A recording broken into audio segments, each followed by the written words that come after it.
Who's 574164? That's Esperanza today. Oh, okay. Hi, Esperanza. Morning. Hi, Monica. How's your week? Hi, how are you? Good, thank you. How are you? Very good.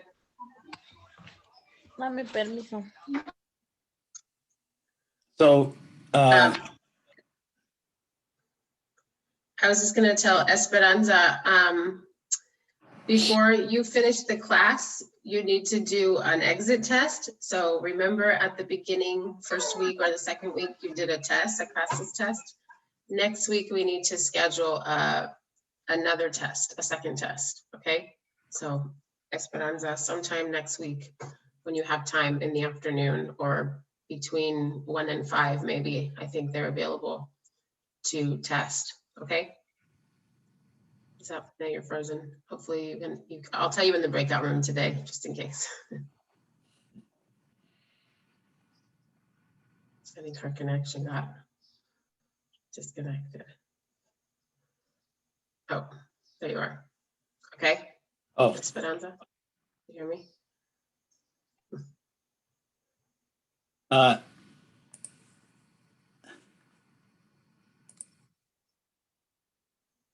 ask her again. Esperanza, can you hear me? Yeah, ¿me oyes? Sí. Sí. Recuerda que en la semana en la primera semana de la clase hiciste un examen de casas de nivel de inglés.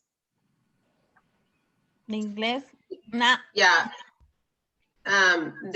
Y al final de la clase, entonces la semana que viene, vas a hacer otro test, otro examen, como el segundo examen, ¿ok? Ah, ok. Good morning. Ok. Morning, Hi, Gerardo. morning. Entonces, la semana que viene vamos a poner de acuerdo una hora para hacer el examen con Mario, con alguien que hace los exámenes de nivel, ¿ok? Ah, ok. All right, thank you. How's your week going, Patrick? Okay? How's it going? Yeah. Yeah, good. I'm gonna try this from home today because when I was writing, mostly we're gonna be looking at stuff and writing on the blackboard, whiteboard. But I got it. okay, when a few weeks ago when I was using a whiteboard at school, it doesn't have much bigger because of that camera. Good morning, Francisco. Good morning. Francisco, morning. It doesn't have Morning, Monica. it doesn't have any bigger width than this board here, so we'll see how it Yeah. goes. Yeah, that's true. How's I Rodney think we doing? can see it. How We was can see plumbing it just yesterday? Oh, good. It was plumbing number 2. So we watched a lot of videos from Jay Allen, I guess, something he's working on, or he made these videos about a month ago. And he Yeah, went through all the plumbing in this house he's working on. So we watched all these videos, a lot of videos yesterday. yeah. That was plumbing 3, wasn't it? I think so. Maybe Yeah. it was number 3. Yeah, because he starts advanced electrical today. Yeah, he said, yeah, we're doing electrical next. Yeah. Hi, Israel. Good morning. Good morning. Monica. Hi, Hector. Good morning.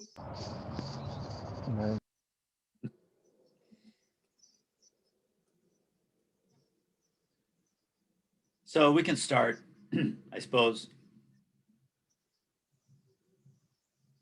How many do we have in our class? Do you know? I think it might be 14 or 15. I mean, this is more than half, I think. Okay, let me wait a few more minutes because I don't want him to miss. The math is not good to miss. Yeah. So we're doing math the whole time today? The whole day, 3 more days, 3 days. That'd be Morning, great. Kylie. Yeah, even though many students may not like it, it's really useful.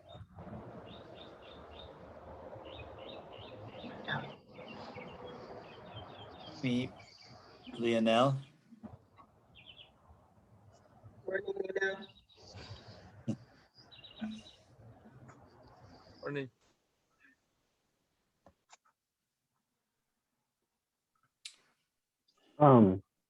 Something that I'd heard brought up yesterday with my classmates was for those of us that have opted to have our checks mailed to us, we haven't gotten them. And I brought it up to Emma and she asked me to send her my K number and for you guys to email her your guys' K numbers for them to be able to look into it. So if you haven't Yeah, gotten does your everybody check hear yet, that? You need to mail in your K numbers to Emma, and then she'll take care of the pay. Emma Cruz. Does Yeah, everybody Emma have her Cruz. email address? I'm sorry, Yes. what was that again? I'll put her If email address.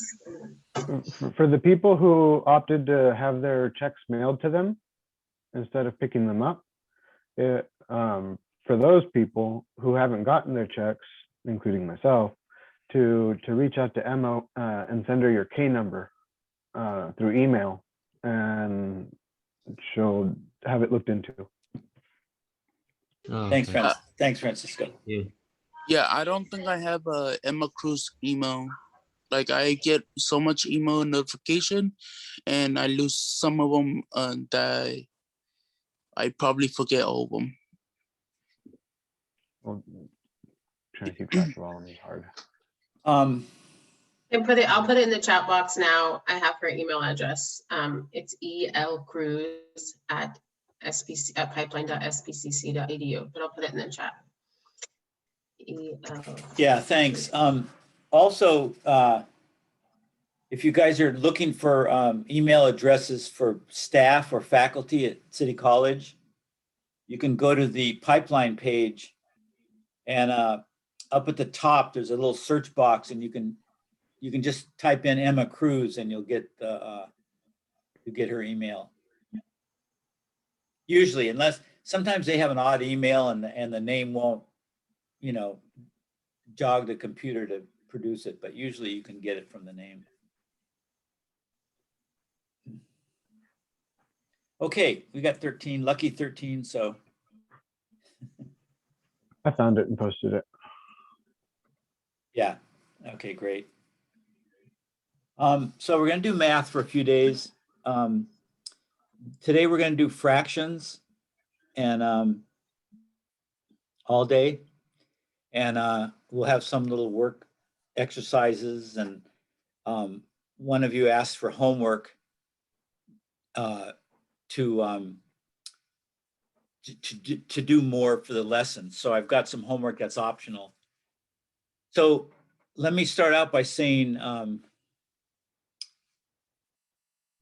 that there's going to be such a giant spread of math skills and interest in this class. You can imagine, right? So we're going to have people that are really good in math, and this will be a snap. And there'll be people that are struggling more with math. So we'll just have to, feel our way through this. We don't have to get anything done in particular. So just the more math we can pick up will be good.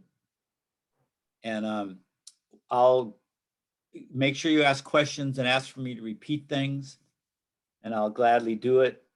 And then when we have exercises, it's the same thing. And I'll also talk about this when we do them. You can do them as many as you want. If you're really good at it, just do the first one. And if it's a snap, then just don't worry about it. So that's the way we have to go when there's so many different abilities. So I'm going to start right in.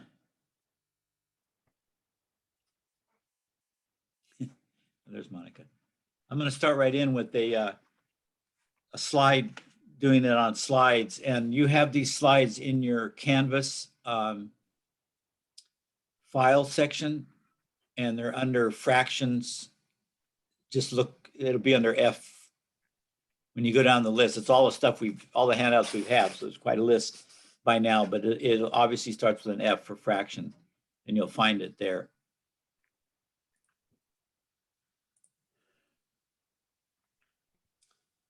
So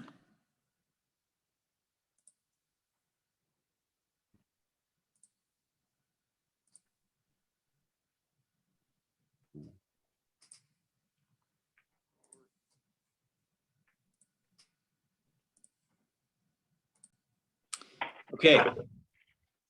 Can everybody see this page? It's blurry. It's blurry? Yeah, it's not focused yet.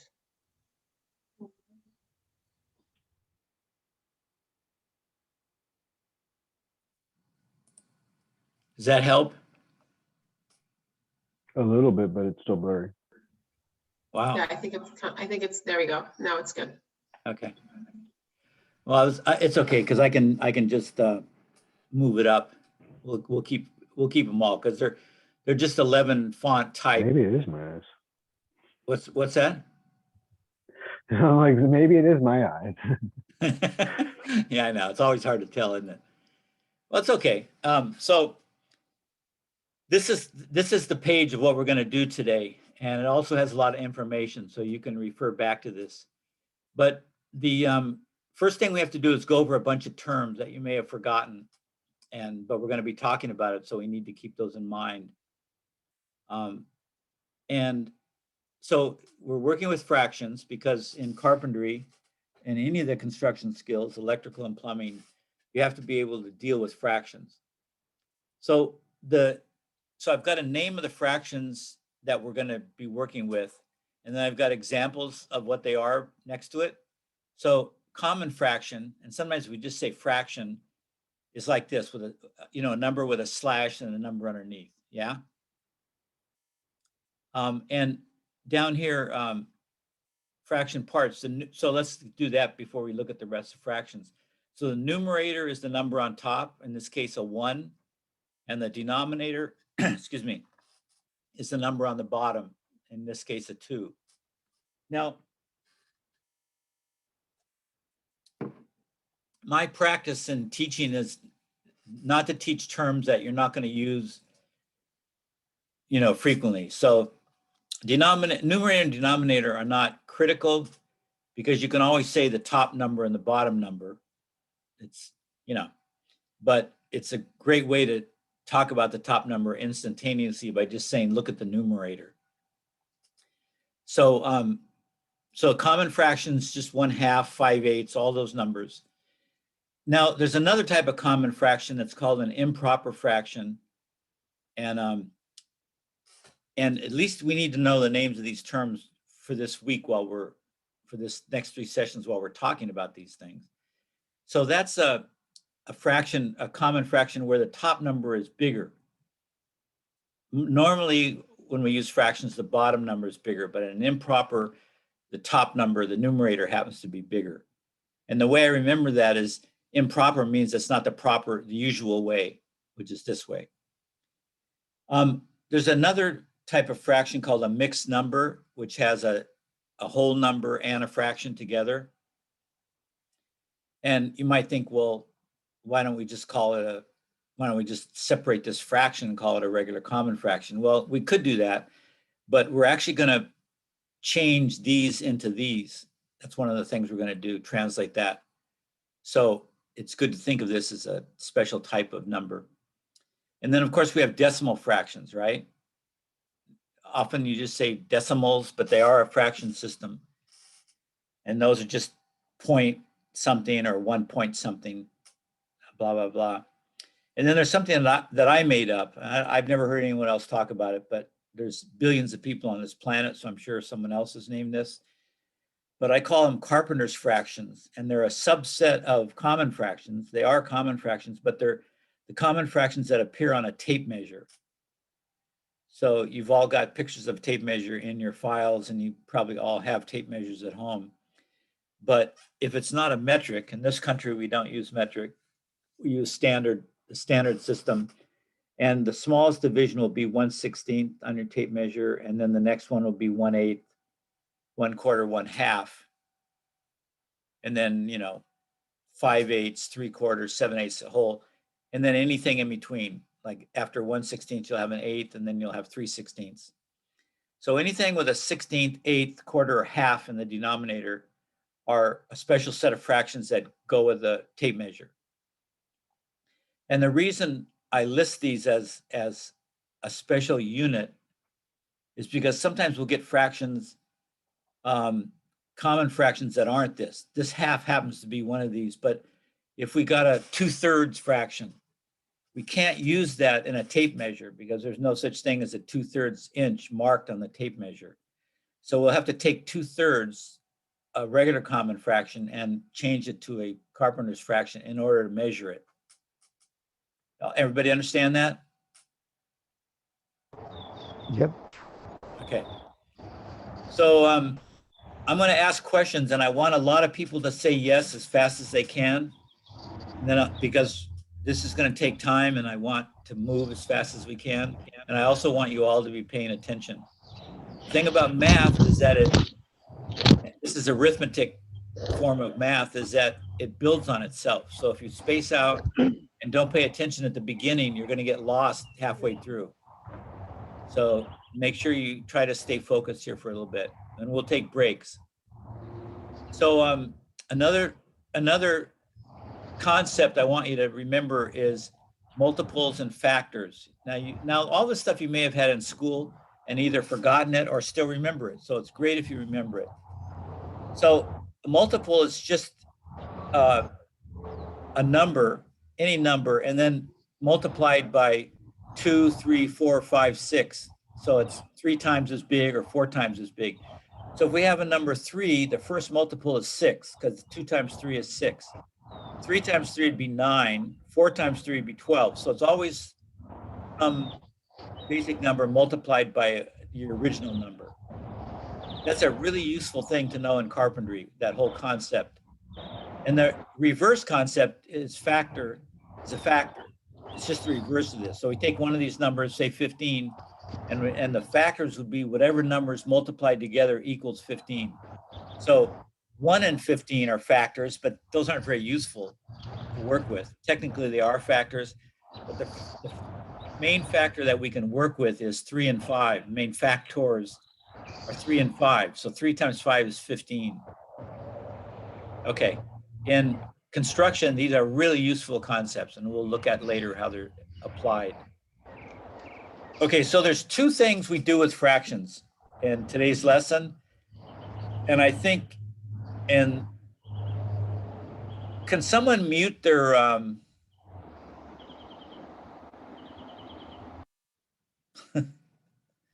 got it. It was head out of the birds chirping. okay. Beautiful outdoors. Beautiful. Yeah, we don't want any nature in this lesson. No, too distracting. I'm doing that. Okay. So a translation means, okay, so what is a fraction? Anybody? Hey, your first question. A portion of a whole. Yeah, excellent. So the fraction is a portion of a whole, and it's a real world material thing. Like you have a pile of sand and you want to take half of that sand, so you separate it in half. Or you have 12 candies and you have, 6 kids and you want to give each kid an equal amount of candy on Halloween. So the first thing is it's a real world thing. It's a material proportion. Then secondarily, it's the symbols for that proportion. Since we're a language using creature, we have the reality, and then we have our words and numbers that we put to that reality. So yeah, I'm glad you named the physical part first, because it's easy to forget that. So, but in terms of the symbols, the symbols are they just describe the mathematical features of a material whole and its parts. So there can be different ways of describing that doesn't change the proportion of part to whole that you're looking at. So you can say, if you have 6 candies, you can say 3 of them is 1/2 of the bunch, or you can say 0.5. So those are different symbols, but they stand for the same material quantity, right? Remember the speedy yes? I don't hear you yet. Right. Okay, Yes. okay. So we can translate fractions, and below, that's what's going to constitute half of our class today. We'll talk about, look at, there's 6 ways we can translate. So it's not just this. And it's very important in math to be able to use different symbols for things, because we use those different symbol systems in different ways we manipulate them. So, and we'll look at that. So it's important to be able to go from one symbol system like common fractions to decimal fractions, or from common fractions to Carpenter's fractions. And so we'll look at each of those in turn. Question Yes, about question. greater than, less than. 0.5 Yeah, and okay. 1/2 is the same. So why is it? Okay, so great stating- question. Great question. I wasn't thinking of that. I'm using the arrows to say that I should have put equals here, but a lot of times when you go from one thing to another, I'll put an arrow as a process sign going from left to right. It technically does mean greater than. So just forget for today, forget that this arrow means greater than, and just think of it as an arrow. Yeah, thanks for that clarification. I think in this case, it means 1/2 translates to 0.5, not equal. Yeah, it's not going greater than. from one to Yeah. the other, right? I don't think there's another arrow on the keyboard, so I use that. What you can do is you can put like dash or a hyphen and then do that sign. Oh, get out of there. And they'll go together? And they'll go together? Sometimes it depends on your device. Sometimes it'll make an arrow, like if you do dash, dash. Okay, I'll try it. I don't know, maybe it's just on my phone. I don't know if it does that on a computer. No, I'll try it later today. That's great. That's a great idea. You know, you can also, they have a symbol bucket, symbol section, and you can always go to a symbol and find that. But, you know, it just slows you down when you have to go retrieve a symbol. Anyway, okay, great clarification there. Okay, and then the other thing you do besides translating is you do operations, and that's to add, subtract, multiply, and divide. And that's critical. A lot of times you have to be able to translate in order to do these operations. So, so we're going to do these operations with common fractions like the 1/2 and with decimals like the 0.5. Now, all of you have learned this, I'm pretty sure, unless you didn't go to school. I've had students that grew up on ranches in Mexico and didn't really have any formal education. They may miss it, but most of you here in the States or even in Mexico and other places probably got this much math, you know, doing operations on fractions. So, okay, so shall we begin? That's a question Yep. too. Yes. Okay. Okay, Yes. so Can you slow down though, just your speech just a little bit? Yes, Because sorry. I know there are some students like Esperanza, there are some students who aren't, you know, I'm sure they have math, but they also don't have that much English. So you slow Okay. down just a tiny bit. Okay, thank you. Thank Yeah. you for reminding me. Yeah. So let's look at, I've got some other slides. So the next 2 slides are, we're not going to really use them today, but they're kind of a summary of translating what ways they are translating. So for instance, if you're what we used to call reducing, now some of these terms are going to be different for you because in different schools and in different places in the world, they may use slightly different vocabulary. But in America, the typical school says when you have a fraction like 2/4, to reduce that, they use that term reduce. I don't know why. It's not a really accurate term, but we're stuck with it. That means to change it to a number with a smaller denominator. So, Well, I think it's the smallest denominator. You take whatever numbers can be divided by into each. So 2 Right. goes into 2 once, and 2 goes Right. into 4 twice. Right. And so, but the object that tells you it's the lowest, no, it's the most reduced number is if the denominator is the smallest it can go. So yeah, we're going to talk about how you get there. We're going to talk about all these processes. I'm just showing you on this sheet. So this is a reference sheet that you can have. And same thing, it'll remind you what is reducing improper, or what is translating improper fractions to mixed numbers. And then I give an example. Like say you have 5/4 or 5/4, and you want to change it to a whole number in a fraction, it would be that. So these are just little reminders. We're going to go through all these processes today.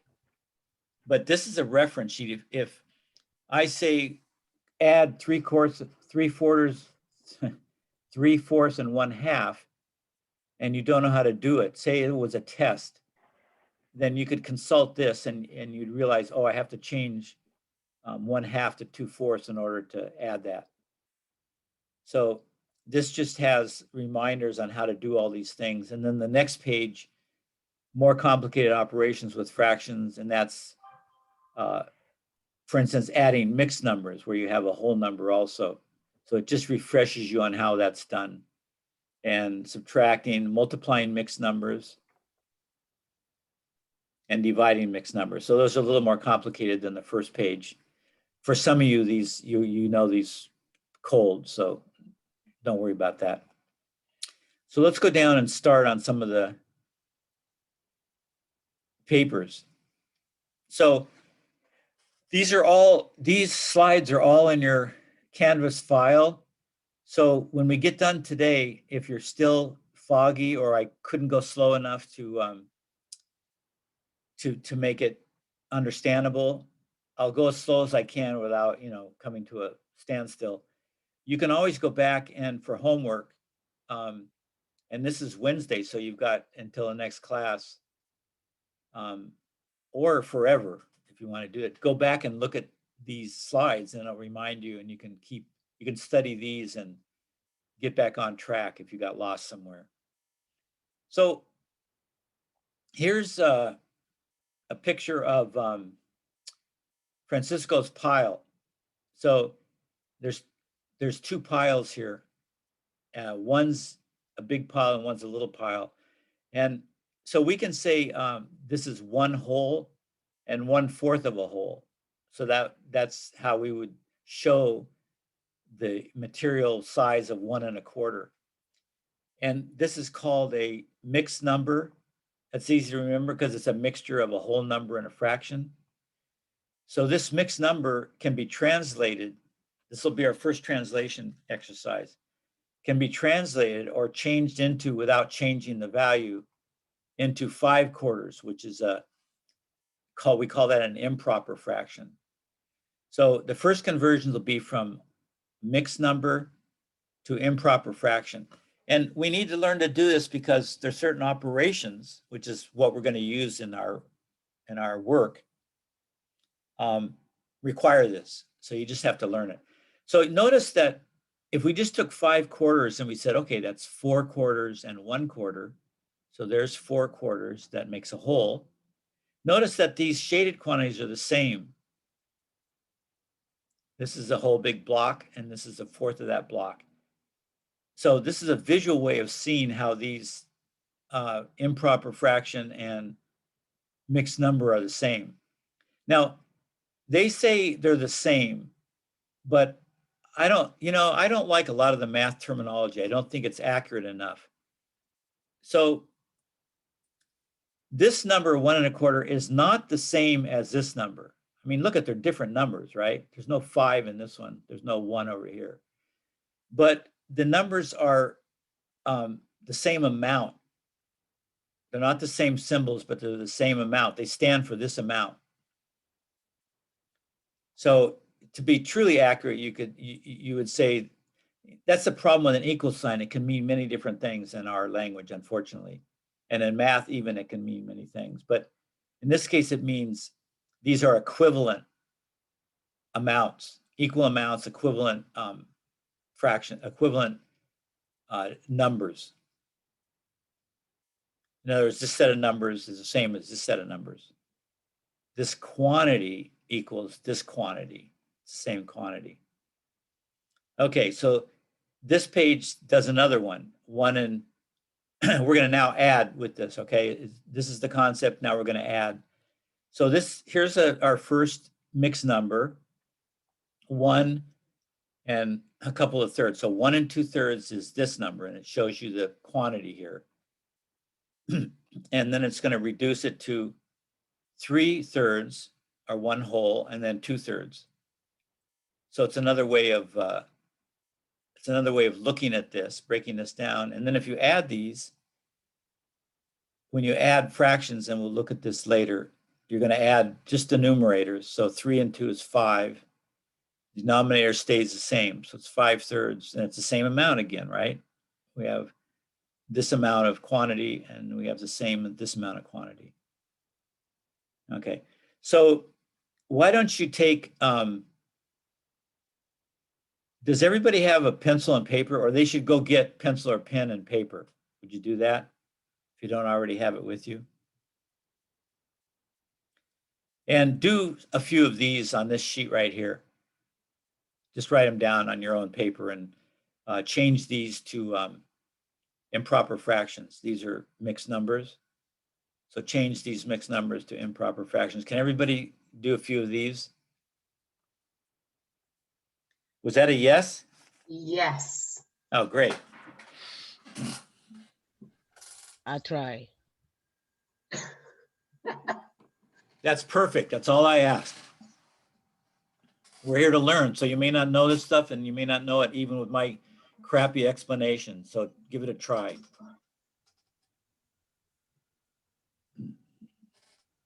I did the first one for you. There.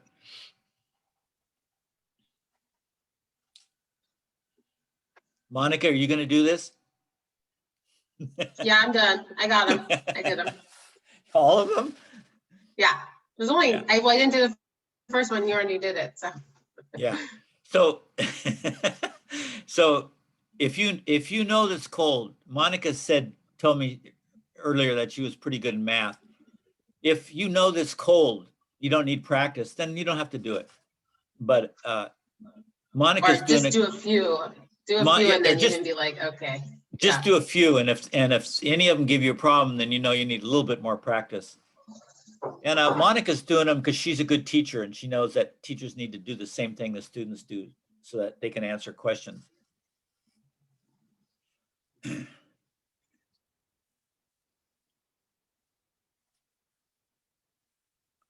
So as you get done with as many as you're going to do, either all of them or a few of them, let me know. Just say done, and then I'll keep adding up the dones, and at some point I'll break in again. It's done.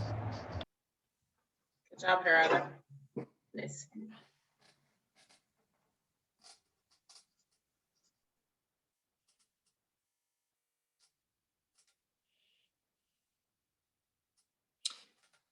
So can I interrupt?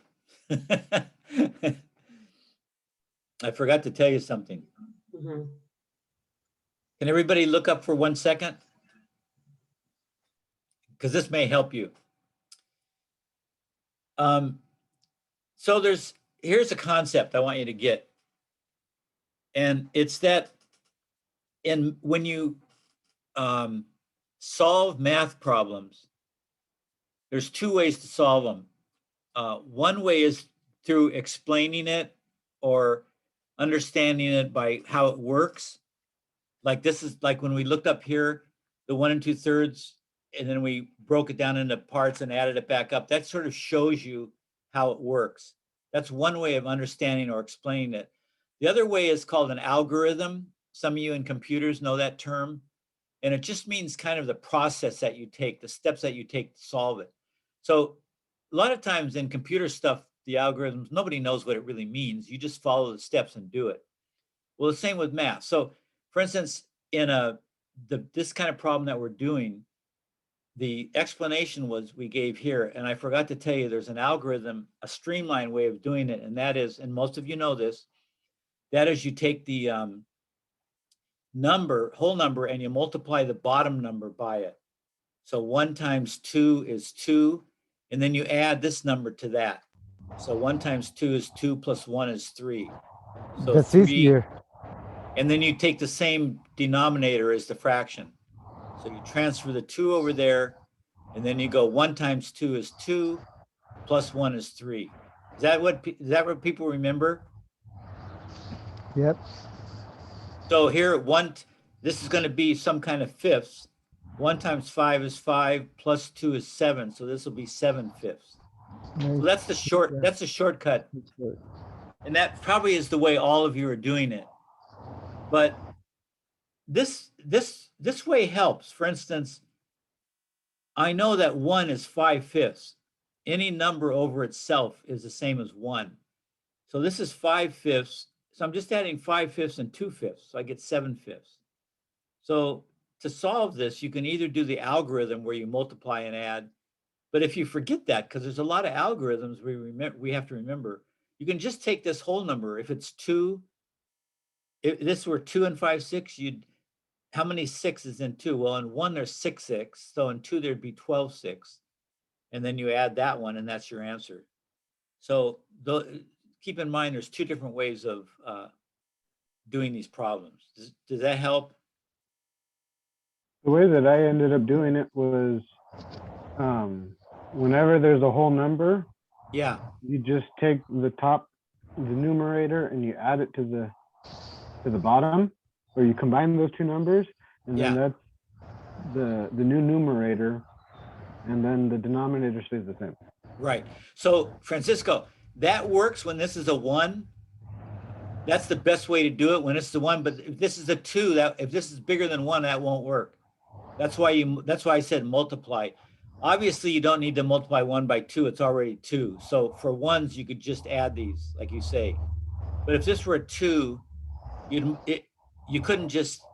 If this were 2 and 1/2, it wouldn't. You'd have to count for both or for all the whole numbers. Exactly. So that's when you'd multiply 2 times 2. But you're absolutely right. When it's 1, then the way you're saying is a quicker algorithm for sure. So go ahead and if you want to finish them, if you don't want to finish them, just say done now. If you want to do all of them, go ahead and finish them. Done. Okay. Done. Does anybody still want time for this? Nope. No? So I'm going to be asking that question in particular. Do you need more time? Because that's going to tell me if I can go on or not. Excuse me. So make sure you listen for that. Do you need more time? And then just say no. Or if I don't hear any yeses, then I'll go on. I'll move on. So this is fairly simple. So I assume most people work through it okay. Esperanza, did you get this? Esperanza. Espérame. One moment. Digo, what? Did you understand this exercise? Mazo. Okay. Mostly, huh? Okay, so Delia. Oh, okay. So Monica. Yeah. Can you make a note, and maybe when you break out into your group, help give Esperanza a little more help with this if she needs it? Yeah, for sure. So that's what the breakout group will be. You'll take students that need a little extra help, or I'll do it. Okay. But you're probably pretty confident to do this, right? Thank you. Yeah, I think so. Okay. That way we'll cover even more. Háblale a tu tía, dile qué quiere.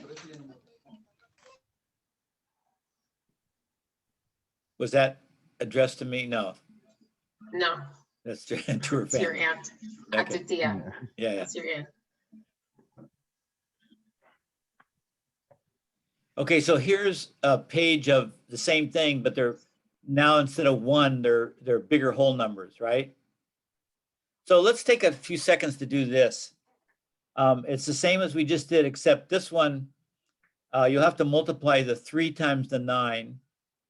Now, here's the problem. Some of you don't know your multiplication tables, perhaps. So you may not know that 3 times 9 is 27.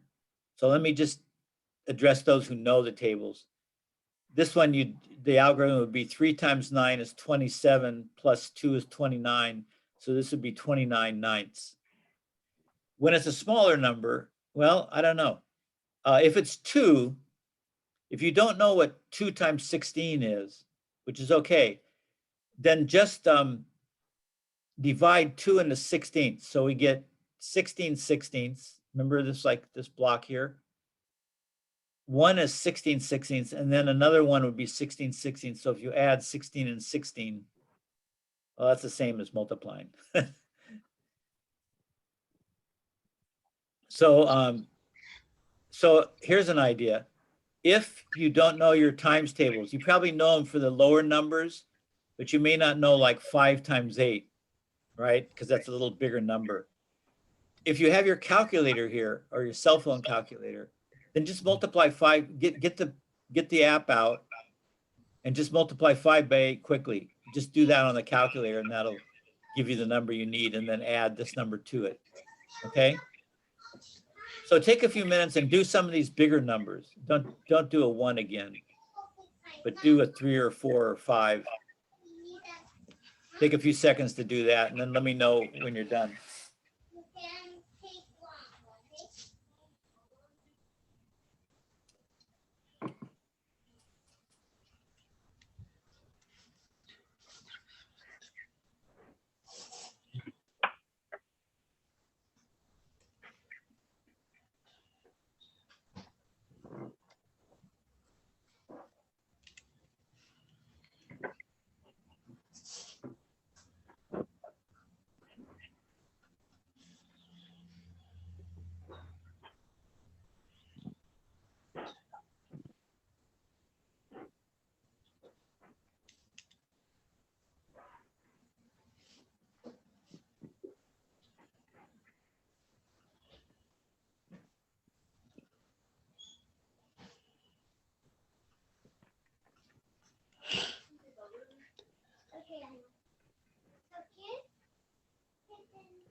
Done.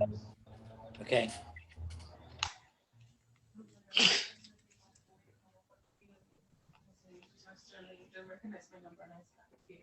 So again, if you remember how to do this, and it's really simple for you, don't do all of them. Just do, a couple and say, oh yeah, I know this. So we don't waste time. But if you need to practice, go ahead and do all of them. I think one of the best one is 3/5 is 18/5. That's a good one. Also the Which one 4, is that? 3 and the 3 3. fifths. Also the 4 and 7/10. That's a good one also. Yeah, 47/10. yeah, that's right. And also the 5/3/8. Yeah, 43/8. yeah, good. Gerardo, good. Excellent. Jakob, Good morning, Peter. good morning. So, Why? I text a lot. Jakob, how's your math? How's your arithmetic? Pretty good. Pretty good? Okay, so you missed a little bit. I'll go over it with you maybe on the break. I'll take a minute when we take a break, catch you up real quickly. But right now we're changing mixed numbers where you have a whole number and a fraction to improper fractions, where the top number is bigger than the bottom. Do you remember how to do that? Yes.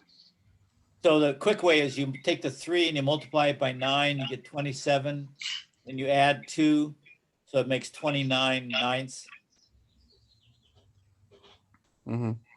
Okay, so go ahead and do some of these, and I'll catch you up. Okay. Yeah. Are the rest of you done? Can we move on?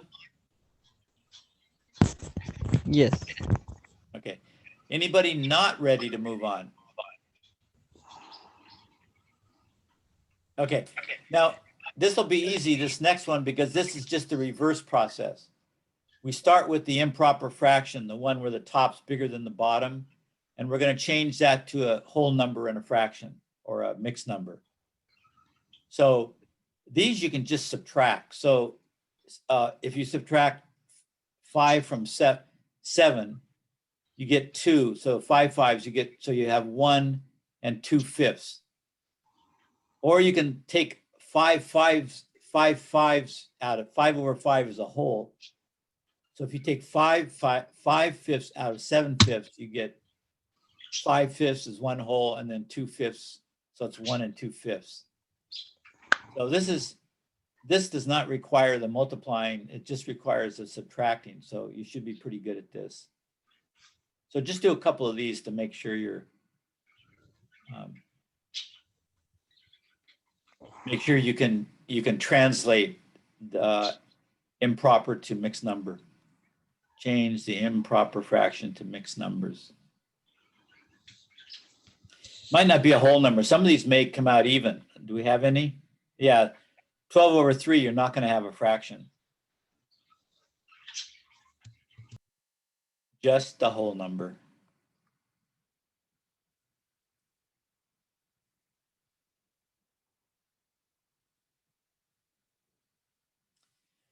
They do it as a division problem.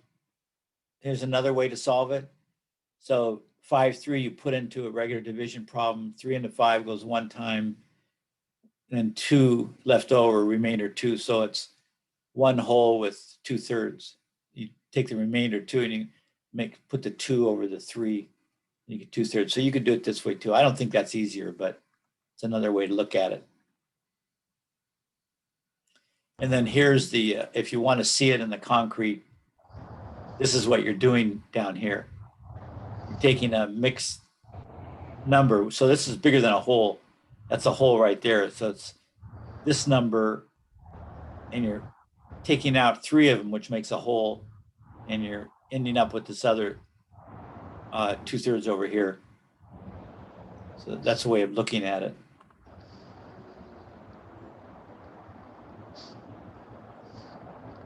Done.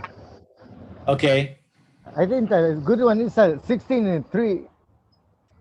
16 Yeah. thirds. It's Yeah. 5 1/3. Yeah, you're right. That is a good one. I forgot there's more down here if you want to do more, but The 19 2. That's a good yeah, one. yeah, that's good too. 2. That's it is 9.5. Yeah, that's right.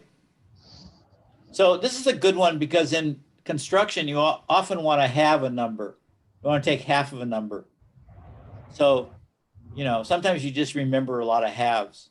They even have tape measures that have the whole number on top and the half number on the bottom. Okay, is there anyone that needs more time for this? You don't have to do them all.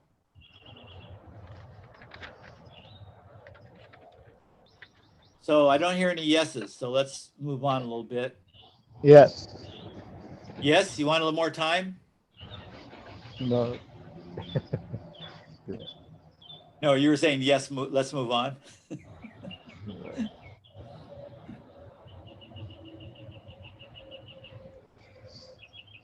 55 is a 10.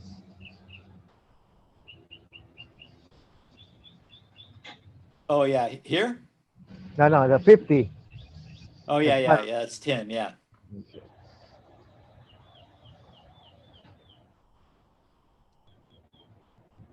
So, you know, when you divide like this, that requires your multiplication tables, right? Right. So even though it's division, to know how many 5s go into 10, you have to know 5 times 10 is 50. So you need multiplication tables for division. That's why for these, you could just take your calculator and do 50 divided by 5 on your calculator. and come up with the right answer. So you probably know probably all of you know the low multiplication tables, but when they get higher, you might need to consult your, what would happen if you took your computer, your calculator, and you divided 16 by 3? What would happen? What answer would you get? Let's try it. What's that? 15.13333. Yeah, so what kind of number is that? What do we This call that? run-on? It's a decimal number, right? No. Yeah.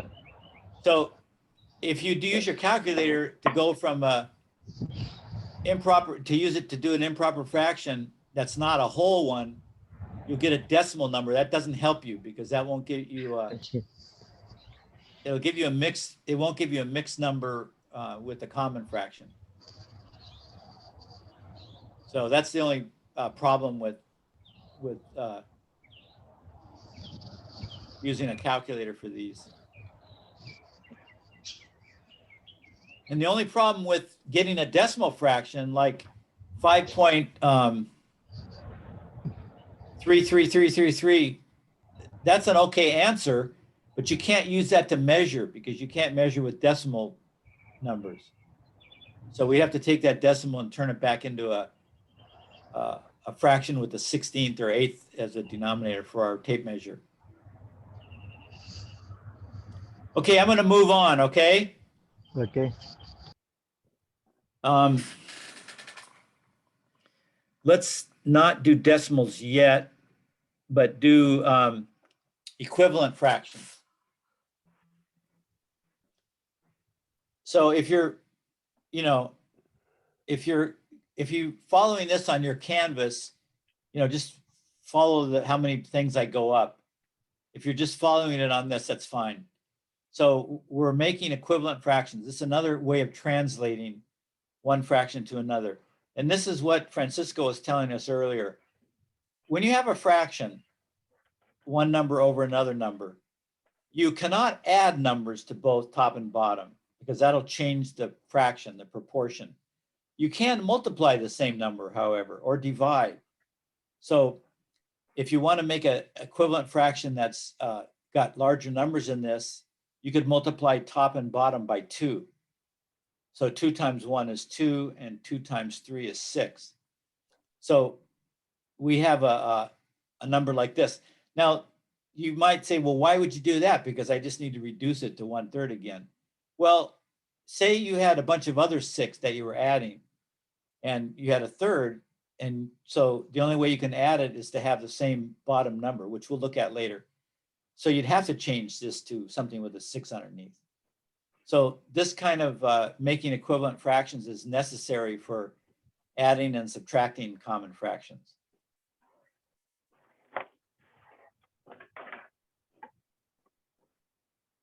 So what you're going to do is just multiply or divide. Like if you had, let's see if there's one we could divide.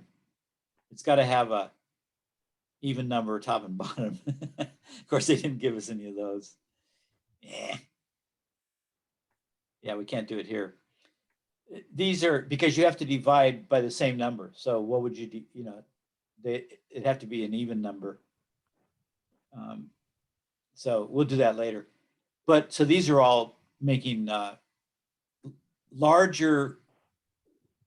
These are making larger denominators is what you're doing, and larger numerators too. So you're making larger numbers, but you're not changing the amount.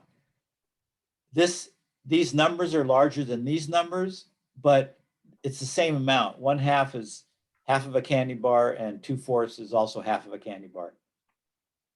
So so the whole idea of calling it translating, when you translate from Spanish to English, you're not changing the meaning, or at least not, a whole bunch. You're using the same meaning, you're just using a different set of symbols. You're keeping the same value. Yeah, it's the same value. So translation, thanks for the tip there. In Spanish es la misma gata pero revolcada. Sí.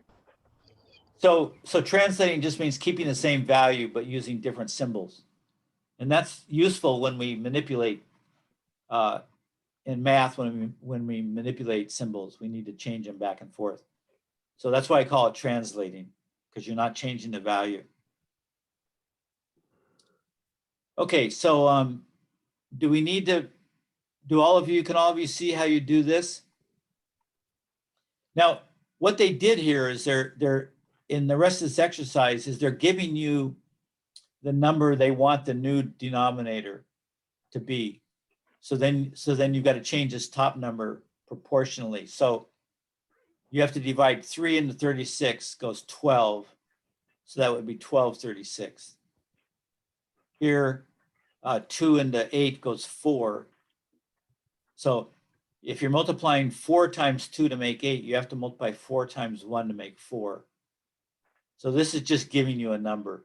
You could like here, we just, used, here they did give you a number here. Yeah, all of them, they give you the bottom number. So does everybody understand how you would change 4/9, for instance, to some number of 18ths? Yeah. Yeah, so 18 is twice as big as 9. So this number will have to be twice as big as 4, which would be 8. 8. Okay. I think that's pretty easy. So we'll move on. Yeah.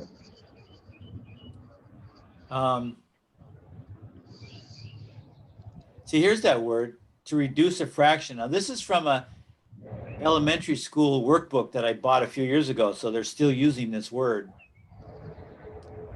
Reduce is kind of funny because reduce normally means make smaller, right? Yep. But what are you making smaller here? The fraction's not smaller in quantity. It's the same value, right? 4/8 is the same as 1/2. So you're not making the value smaller. And making the denominator smaller. you're making the denominator smaller. But that's not where they want to end. They want to make what they're doing is actually making the denominator, yeah, they're making the denominator You're reducing smaller. you're reducing the cuts in the pie, basically. You're reducing, Yeah, like here, look, there's 8 cuts in the concrete. Here, there's 2 cuts. So you're Right. reducing how many cuts Right. you have to make. okay, that's a good way of looking at it. I like reducing much more than translating. I'm having a hard time saying translating. 'Cause Well, I'm thinking of reducing- language I know, rather but than math. but reducing doesn't work for all of them. It only works for this one. You're not really Yeah. reducing the others because it's reducing is a size thing and translating is just equivalent. And I made up that term. I don't know anybody else who uses translating, but I think it's a good term. So Monica, you're going to have to just get used to it. It's hard for me as a language teacher to use the word translating because for math. Yeah. Well, it's a it's a legs. metaphor. Just think of it as stretching your mind with a metaphor. But it fits perfectly. I mean, we can, when you say lost in translation, wasn't there a movie Lost in Translation? Sometimes that means when you go from one language to another, but often it means just the way you explain it is not right. You left out some things. Would convert be a better word? Yeah, you could use conversion, but I don't think that's necessarily a better word. Yeah, it would mean the same thing. Okay, so reducing means you want the smallest denominator you can find. So what you have to do is divide both numbers. You can only divide both numbers by the same number, right? So let's take 4/8. We can see that 2 will go into both of these. So, you can reduce in steps also. You can reduce by what seems obvious, and then the number you end up with may be able to reduce more. And that's okay, as long as you get to the same place. It doesn't matter how long it takes. So 4/8, it looks like 2 will go into both of those. So we divide each by 2 and we get 2/4. Oh, but look, 2 will go into these also. So we do a second step and we get 1/2. At the beginning, you could have, if you had recognized, oh, look, 4 goes into both of these, then you could have done it in one process. Divide both top and bottom by 4 and get 1/2. So the process is to divide top and bottom by the same number. And obviously it's not going to always be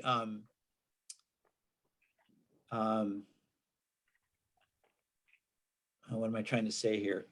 Like here, if they're even numbers top and bottom, you can often just keep taking halves. Like this one, you just took half of it and then you took half again, and you'll always get to the right number. Some numbers you can't do that because one of the numbers is odd. So you can't take half of 9 because it'd be 4.5, and that you don't want a fraction in a fraction. So you have to think, oh, if it's not an even number, what number would go into both of these? And you just have to play with it. If you're good in math, you could probably think, oh, 3 will go into both those. Now here's a thing called factoring, right? So we talked about factoring at the beginning, and it just looks like what numbers go into these numbers. So 12 always has, you can always divide a 3 or a 4 into it, or a 6, but usually it's handy to know that 3 and 4 will both go into there. So you can have an even number on top and divide this by 4s, because 4 will go into 12, or if you have an odd number on top, you can try dividing by 3. Some odd numbers won't divide by 3, so you have to kind of play with this. So if we divide both these by 3 in this 9/12, we'll get 9 divided by 3 is 3, and 4 divided by 3 is 4. So we get 3/4 for this, right? So do you guys want to take a shot at these?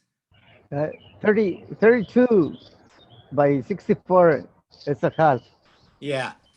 So sometimes some people, it depends on how familiar you are with math. Like if you use math every day, or you're an engineer, or a lot of times, and carpenters are actually really good at math once they've been a carpenter for a while, but they can really see halves easily. So a carpenter will see that as a half right away, but some of you may not see 32 as half of 64 right away. So one thing you can do is just, these are both even, so you can start dividing by half. If you divide each side by 2, you get 16 over 32, 8 over 16, 4 over 8, 2 over 4, 1 over 2. So you can just keep dividing by half until you get to 1/2. So you don't have to see it necessarily intuitively. You can just do that process of dividing. 321 is Yeah, so if you know your multiplication tables, 3 times 7 is 21, you can just go right to 7. If you don't know your multiplication tables,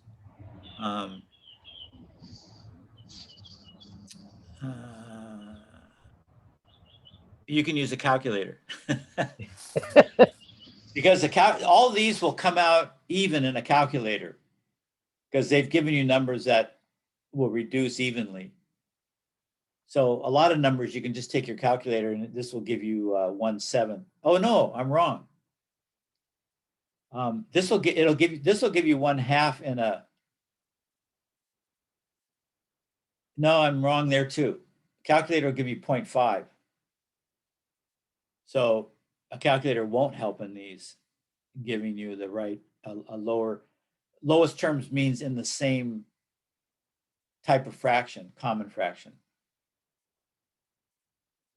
So you can use your calculator by saying, okay, so if this is going to be reducible, then it's got to be some number that's divided by 3.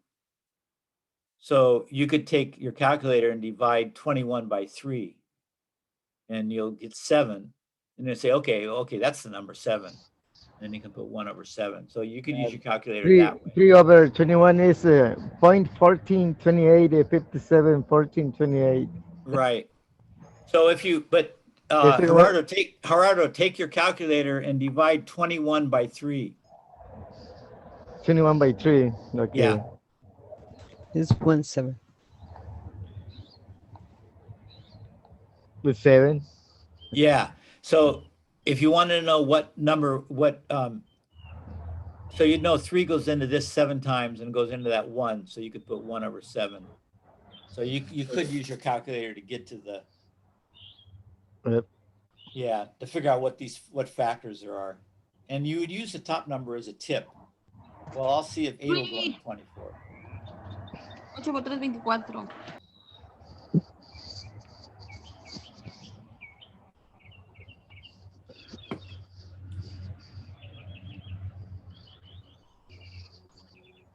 So let me know when you've done some of these.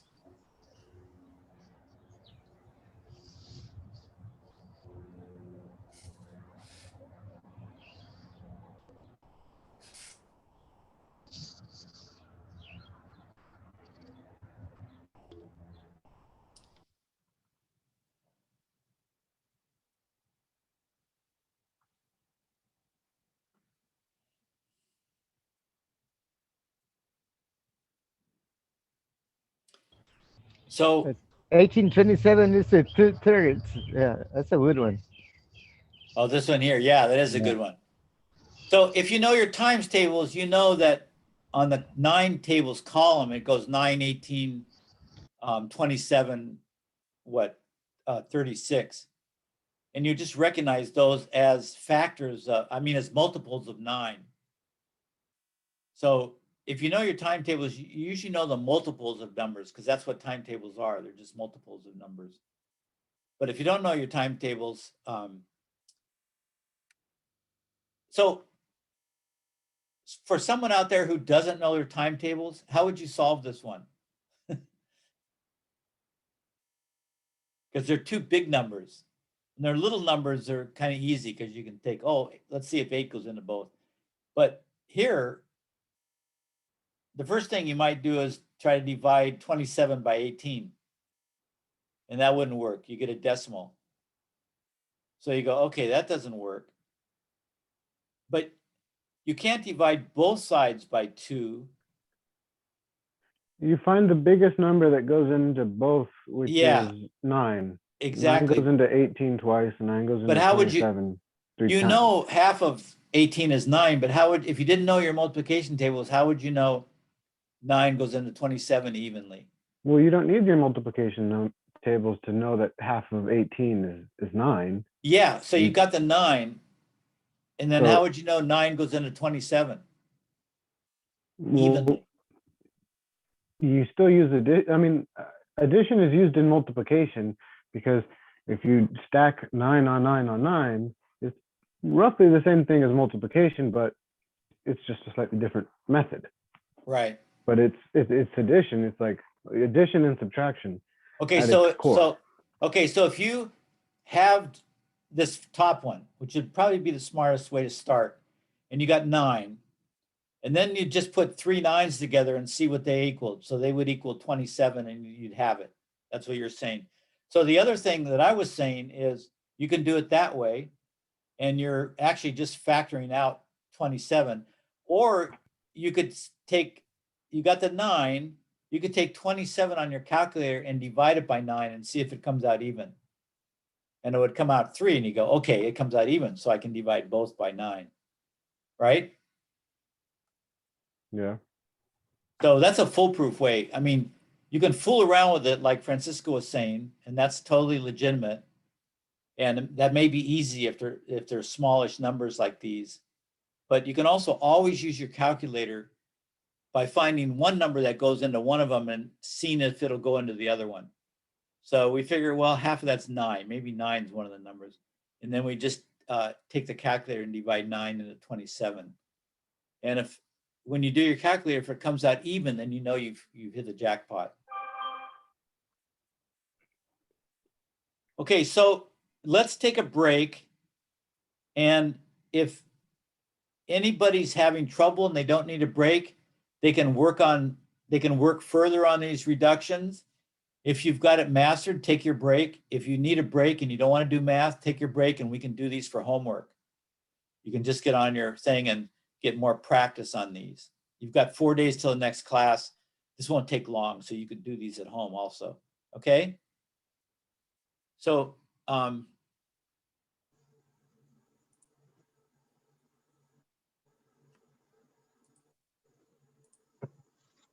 So go ahead and take a 10-minute break or so. First of all, before you break, how's everybody doing? Is anybody besides Esperanza got a headache? No, it's not exactly. She's showing her notebook. She's like, I did it, I got it. Okay, I'm just kidding you, Esperanza. You're It's you're our star pupil today. Okay, so La mejor del grupo, yo te enseñé.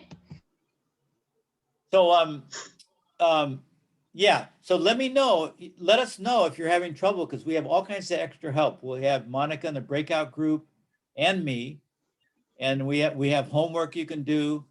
And when we actually meet next Monday, we're going to start on geometry, but I'll take the first few minutes to go over any of these that people need review. Like, I really worked all weekend trying Wait, to I have understand this. homework? Since when? Who said that? Who do you Anthony. think? So I'll repeat, and then we'll go on break. The homework's optional. If it's only for you, so you can choose to do it. If this is all easy for you, then no homework, because you already know how to do it. If you're struggling with it and God, I just can't get it, or you can't do it fast enough, do some practice at home. It'll take you 5 minutes to do a couple of those problems on those sheets. And all those sheets are listed in your Canvas.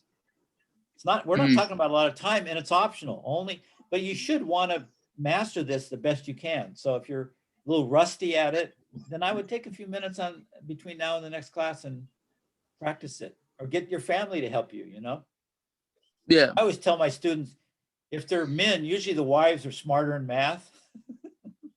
I know it's a sexist comment, I'll admit to it. Or their kids are often Or their smarter. children, ask your kids. The kids are usually smarter because they're doing it in school. So you just go, hey, Johnny, what the hell does this here mean? And then they'll give you the answer. So take advantage of those resources too. But I think most of you have got this before. I'm just building slowly so we can do operations. Okay, I know it seems tedious, but eventually you'll see where this is all headed. You have to divide it into little baby steps and go through a lot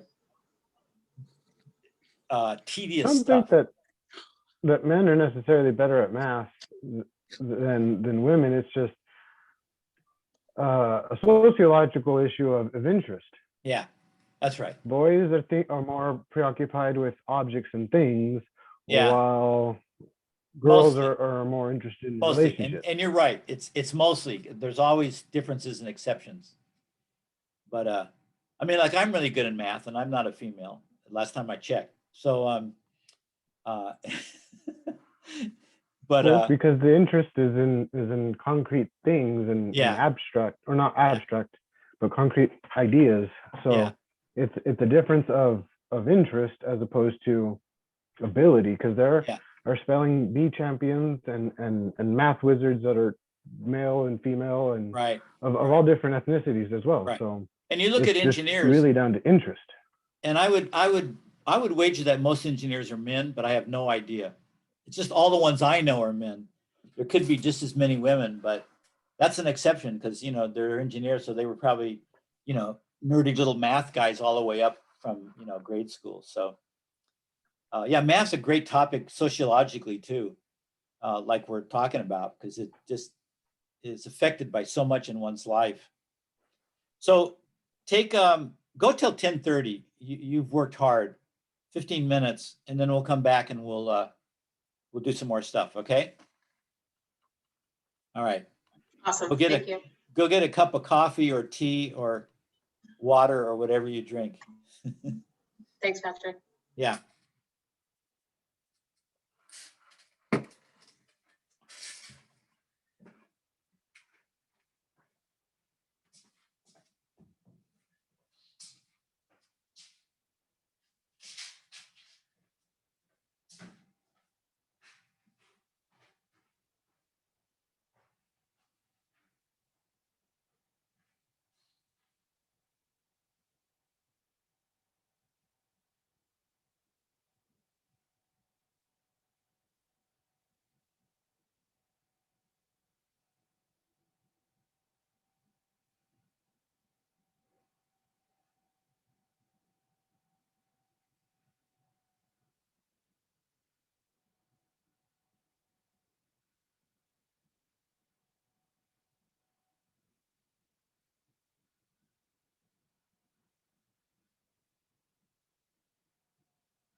Hey, Sam, Hey, how are you?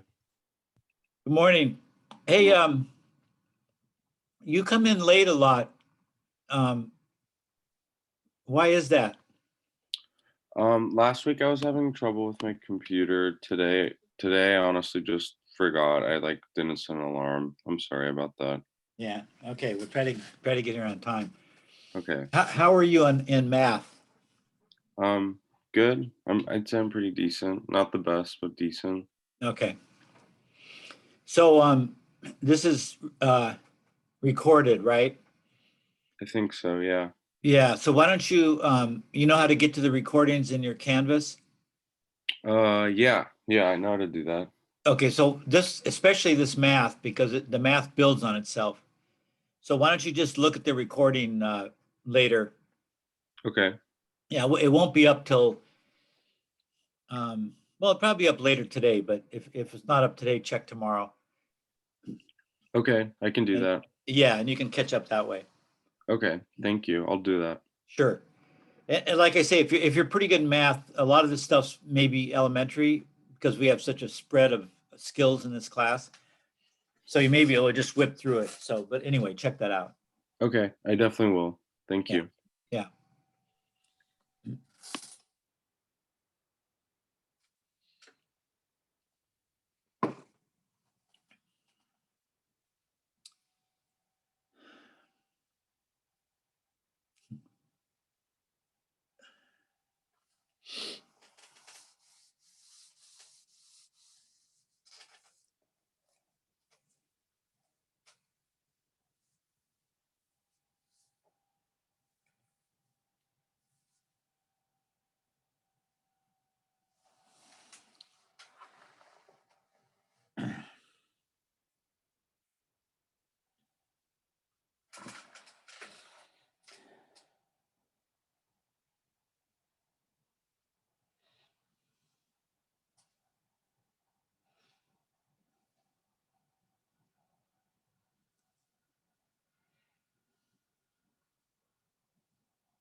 Okay, 10:30. Let's get started.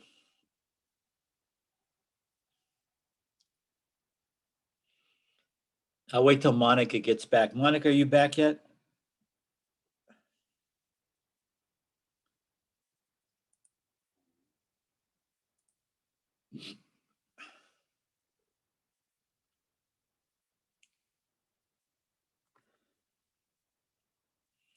Gerardo's back.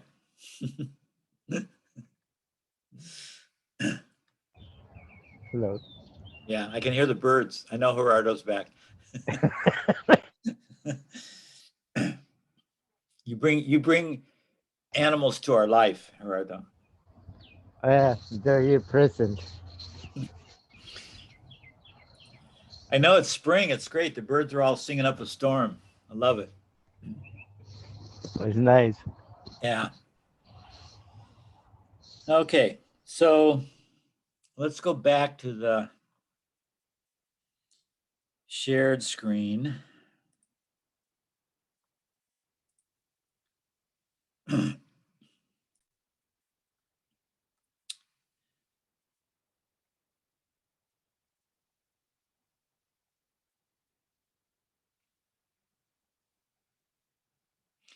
So we skipped over another translation that's important, and that's from decimals to common fractions and vice versa. So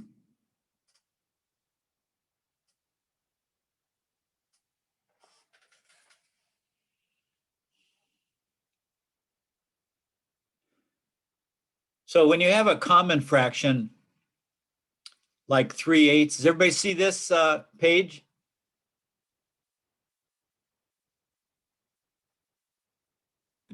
Yeah. Yeah. Yeah. Okay. So when we have a common fraction like 3/8, you see my purple arrow there? Make sure you follow my arrow. So when you have a common fraction like 3/8, 3/8, the way to get the decimal equivalent is just to divide. And this you can do on your calculator. In fact, it's not always easier, but it's always good. So if you just put 3 in your calculator and divide by 8, you'll get 0.375. So that's pretty straightforward. You can do it longhand. Usually the 16ths and 8ths and the carpenter's fractions will come out even. You know, they won't be repeating decimals that go on forever. But it's just so much faster with a calculator. So the other issue is oh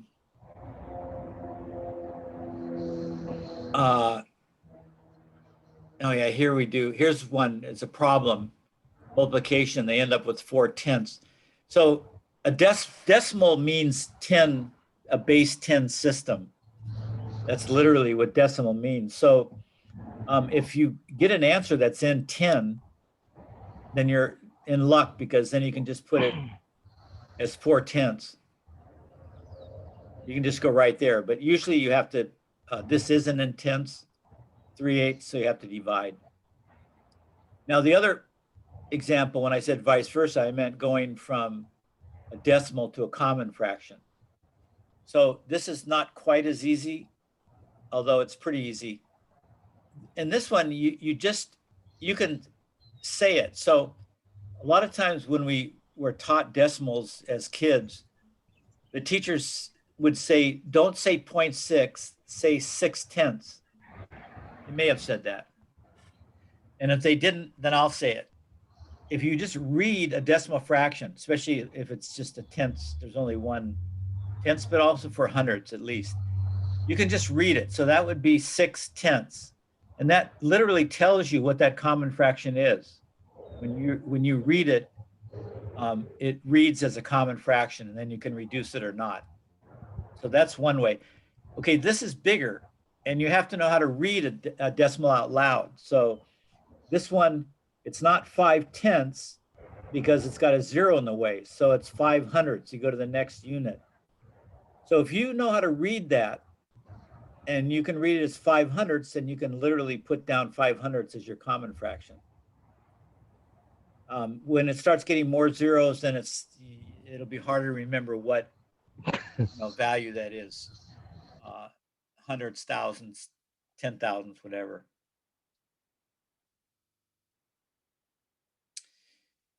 You can also, if you don't read it out loud, which is the simplest, you can also just take 0.6, and if it's in the first column of the decimal, then it's automatically 6/10. If it's in the second column, it's 5/100. And what you can do is the number of zeros is one more than the number of zeros here. So this has no zeros, so one more zero would be 1 0, so that's 10. This has 1 0, so the answer has 2 zeros, so it'd be 100. That's also an algorithm, a quick way to make sure you got the right number of zeros underneath here. Does that make sense to everybody? Yep. Okay. Yeah. So with this this exercise,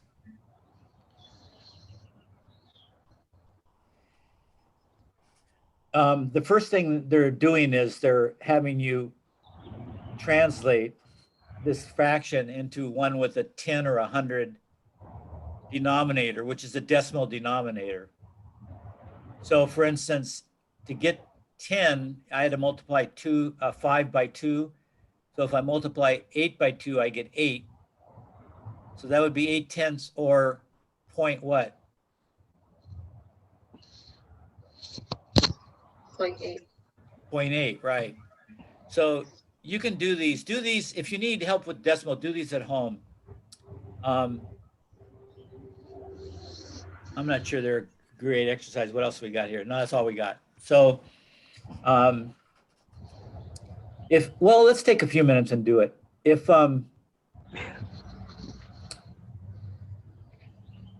sometimes we know, many of you may know decimal equivalents of the more common common fractions. So a lot of us know that 3/4 is 75% or 0.75, right? And we know that half is 0.5 or 50%. So a lot of times we know those. A quarter, many of us know, is 0.25 or 25%. So we don't have to do any of this for those. If they're numbers that can be converted easily to 10, they have to be factors of 10 or 100 to do that. If you get a 3, that's not going to help you with a 10 or 100. But most even numbers and certainly 5 will work. So you can use this method.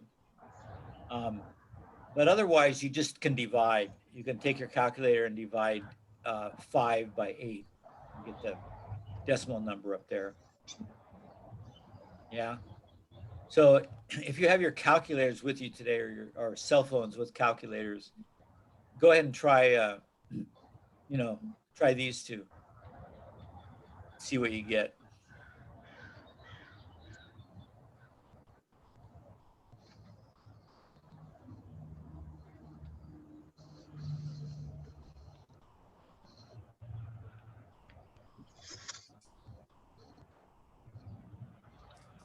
Has everybody done at least one of those?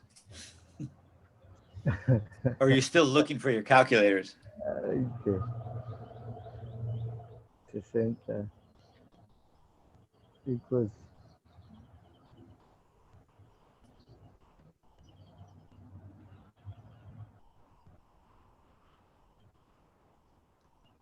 So the second one, 3 and the 1, we know is a third, so it's going to be 0.333.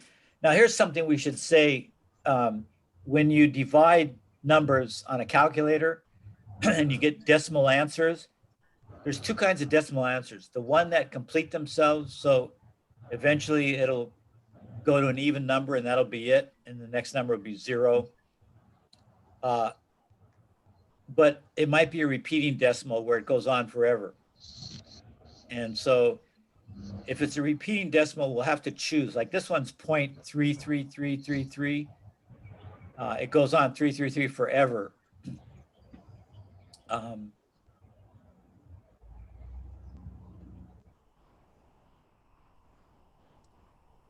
So you just have to you just have to decide how many places you want to go. If it's a test or it's someone's controlling that, they'll say divide this to the first 3 places after the decimal point. So then you just put down whatever 3 numbers come first. So did anybody do this one? 5/8? 0.625. 0.625. Okay, and that ends in a 5, and it's probably 6250. So that's the carpenter's numbers, 8/16, quarters. They all are non-repeating decimals, so that's handy. Now this one, how would you solve 10 here? How would you make that into a common fraction?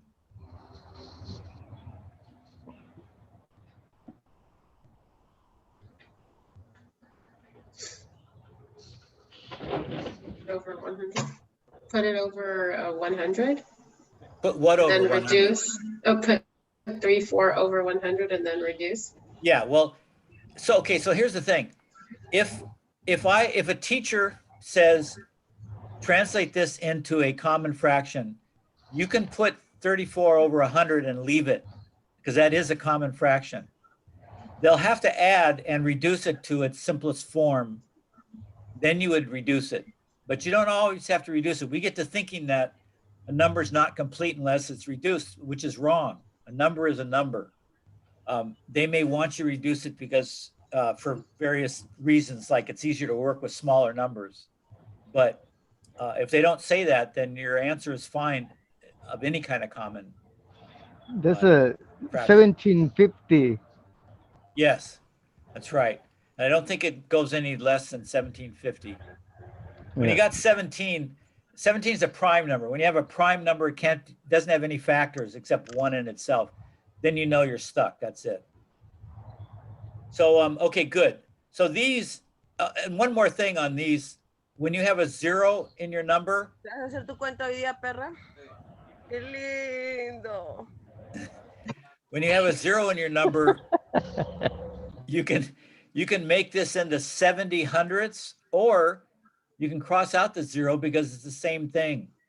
You don't, once a number has zeros, and this is a lot of zeros, but usually when they put 0.70, it's non-repeating. 7/10. Yeah, you can just put 7/10. Just strike out that 0 and then say, oh, that's 7/10.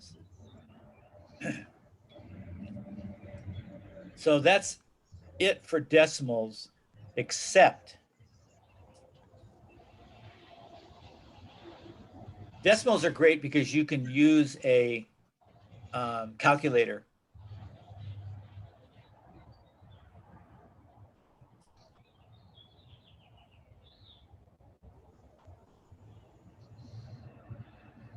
So we've done mixed numbered improper and vice versa. We've done decimals of common fraction and vice versa. We've done equivalent fractions. We've done reducing fractions. So we have 2 left, inches to feet, but let's do decimals to common fraction to carpenter's fraction. So if you're a carpenter, an electrician, or a plumber, you're going to be using fractions on a tape measure because that's where you're going to measure things with. So say we end up calculating something and we get 0.67 and we translate that to a common fraction of 2/3. We can't measure 2/3 on a tape measure. There's no markings for 2/3. So we have to convert 2/3 to some number of 16ths. So we can use that on a tape measure. Everybody see that? So either we start with a fraction, like if you're putting windows and you evenly space them in a building, that if you divide by 5, like you have 5 spaces and you want to find out what each space is, you're going to get a number. If you're doing it by hand, you're going to get a number with fifths at the bottom or a decimal. So there's a lot of times when, and we'll look more on next Wednesday when we do a lot more application, we'll see that you'll end up with fractions that aren't carpenter's fractions, either in a decimal form or common form. And so we have to know how to translate those into that number. So let's take 2/3.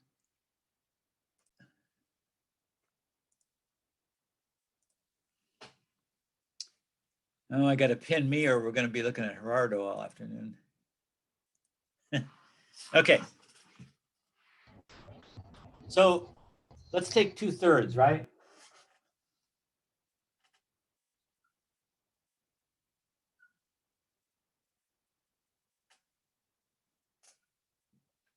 And we want to measure something 2/3 of an inch, but we don't know, we can't do it on the tape measure.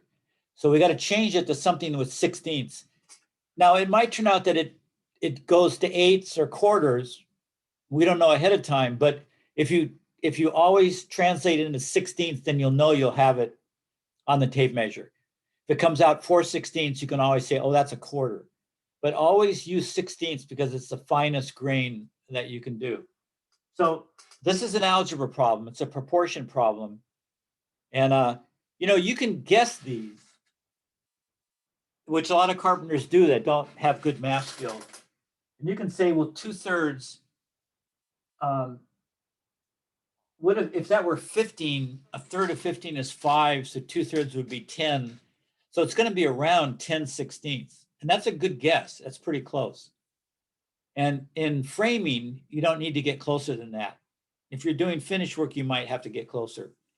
But you can guesstimate a lot of these, and a lot of carpenters do that. But the foolproof method to do it is to set up an algebra problem. So we call this a proportion, right? You heard that word before, proportion?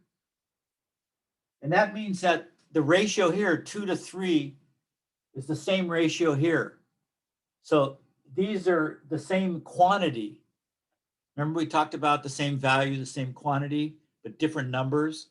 Well, that's what we got here. We got a quantity of 2/3, most of a pile, But it's in thirds. The symbol system is common fractions, and that's 2/3. But we want to get to a Carpenter's fraction symbol system, which only has 16ths. So those two ratios, those two fractions equal each other in terms of amount. So we know it's going to be 2/3 is bigger than half. So we know it's going to be bigger than 8/16. So if our answer is 7 or 6/16, we know we did the problem wrong because it just doesn't make sense. We know 2/3 is bigger than a half. I think everybody knows that intuitively. So it's got to be at least 8/16, probably more like 9 or 10/16. So the way we do it exactly is in a proportion, which this is, proportions, two ratios equivalent to each other, we can cross multiply. Oh, where's my red pen? That would be the perfect color. Oh, well, we'll use blue. Damn it.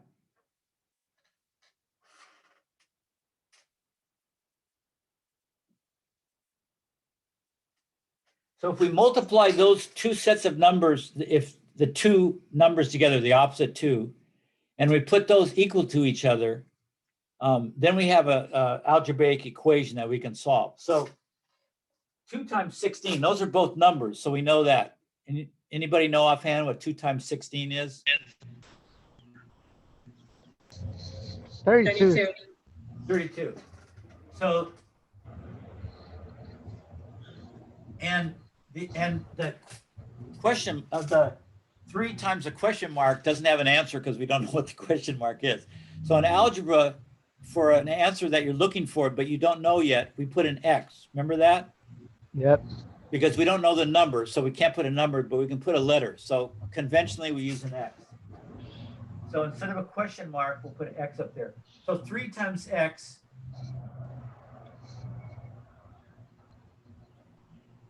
in algebra is 3X. You put numbers and letters that are next to each other and multiply together. You don't need a multiplication sign. I put one in just to help. So then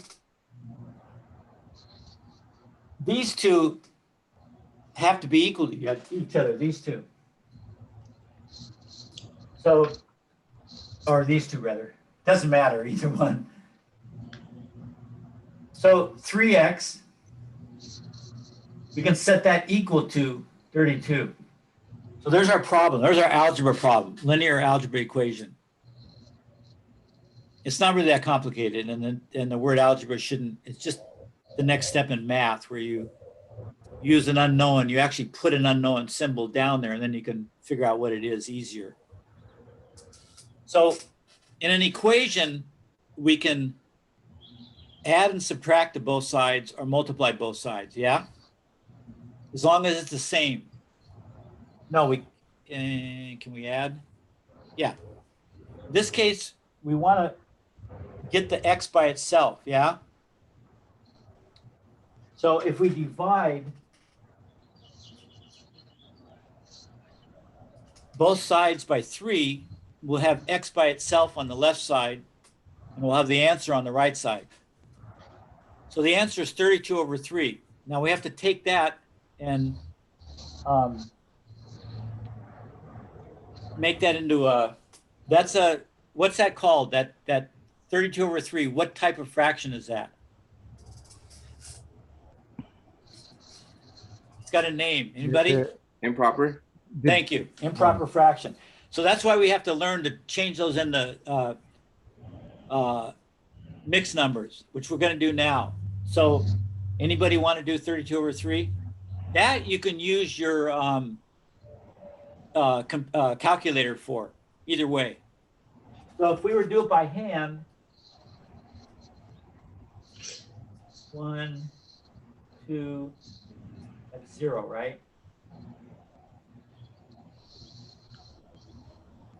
0 is remainder 2, or so 10 2/3. And if we did it by a calculator, would someone divide 32 by 3 on their calculator? 10.66 repeating.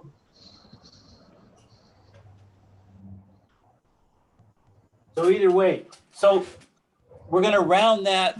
We're going to round that off by the half method. If it's bigger than a half, we'll go to the next number. So is 2/3 bigger than a half? Yeah. Yes. Yeah. So let's go to 11 then. If we're rounding half or over, 10 2/3 goes to 11. What about 10.66? That's 10.5 is half, right? So 10.66 is, it's the same one, it's the same thing. So that goes to 11 also. But what does X stand? So X is 11. So, but what does X stand for?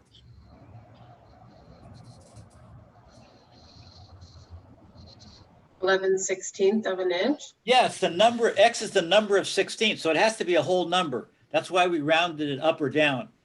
So the 11 is going to go here. So 2/3 equals 11, 11/16.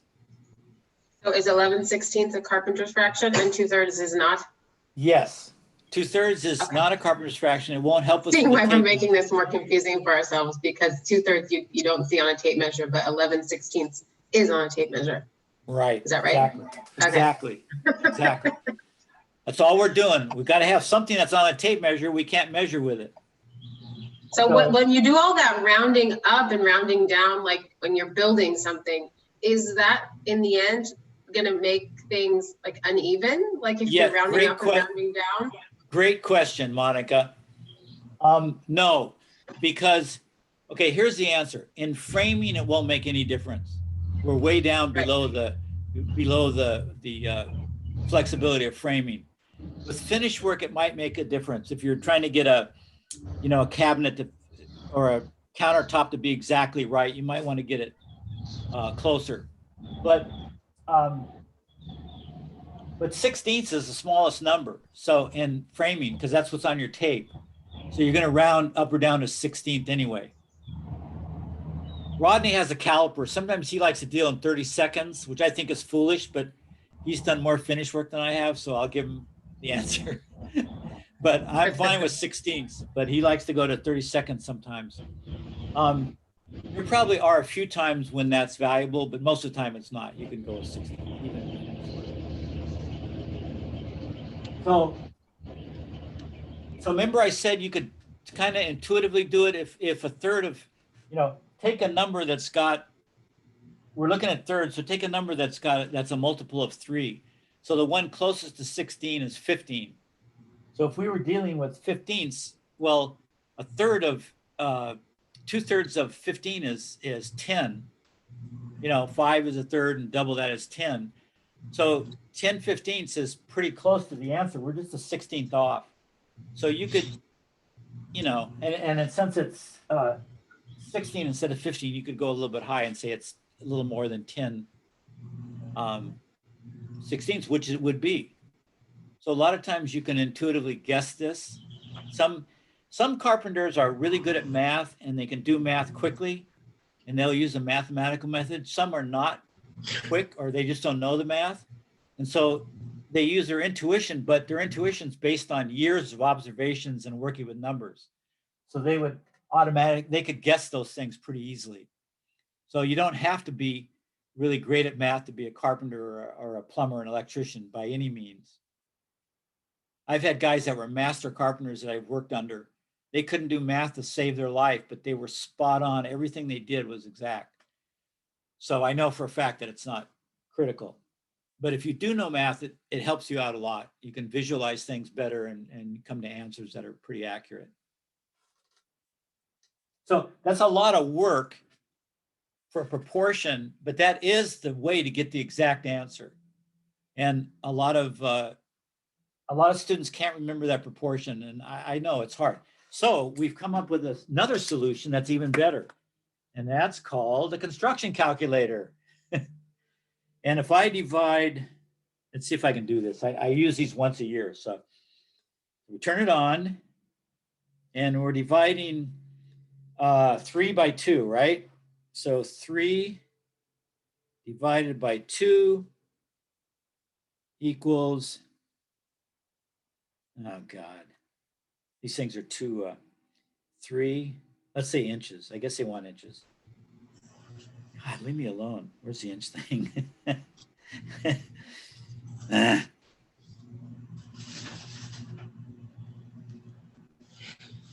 1.5. Is that right? Oh, yeah. So if you do 3 divided by 2, no, it's 2 divided by 3. 2 divided by 3, you get, 0.6. this thing's acting up. 0.6. 2 divided 0.6. by 3 equals, something's wrong with this. Maybe the battery's low.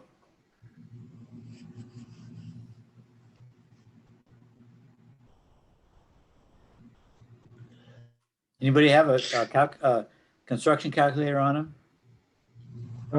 I actually grabbed my stepdad's the Ultimate Builder's construction calculator for Oh, here we go. dimensional use. So, no, that's not right. Well, yeah, 6666666. The blur. yeah. So, 0.6. yeah, so you get 6666, right? 0.6666. Then if you press, I don't know why it's not taking so long. I think the battery's low. Then if you press inch, these work differently. Maybe convert. Yeah. If you press convert, it's like every calculator. You have to press certain symbols. You press convert and then inch, it gives you 11/16. So you don't even have to do any more math. You just keep pushing buttons until you get a common fraction. And the construction calculator automatically takes it to carpenter's fraction. It's the 16th. So isn't that great? Wonderful. So you don't have to do any math. So these are really great. The reason to learn the math behind it is if you drop this off a 2nd-story roof, falls out of your belt, hits the concrete sidewalk, and the nearest Home Depot where you get another one of these is 500 miles away, you'd be glad you know how to do it by hand with a regular calculator or just by hand. But these are really handy, especially for carpenters who can't grasp that proportion process, which some don't. Everybody knows arithmetic pretty well, but when you get to algebra and proportions, it's the next step in math. And by that time, a lot of us were shut off from elementary math and we just didn't learn that. So I've had 1 million students, well, not 1 million, hundreds of students. And, math is just kind of one of those things in life. And people get turned off of math easily when they're young because they have bad teachers. And so a construction calculator, if you're one of those people and there's just no way you're going to relearn some of this math, it's too scary. This is really an aid. Okay. Yeah, fine. So converting either common fractions or decimals that aren't already in 16ths to something in 16ths is something you have to know how to do, whether you intuitively do it or kind of fool around with it, estimate it, or whether you use a construction calculator just to get it right by pressing a button, or you use this proportion method. You'll need to know how to do that. Okay. So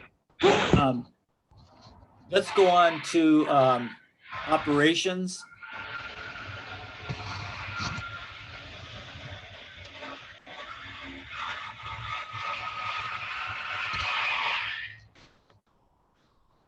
Sounds like someone's sucking down the last bit of a smoothie, right?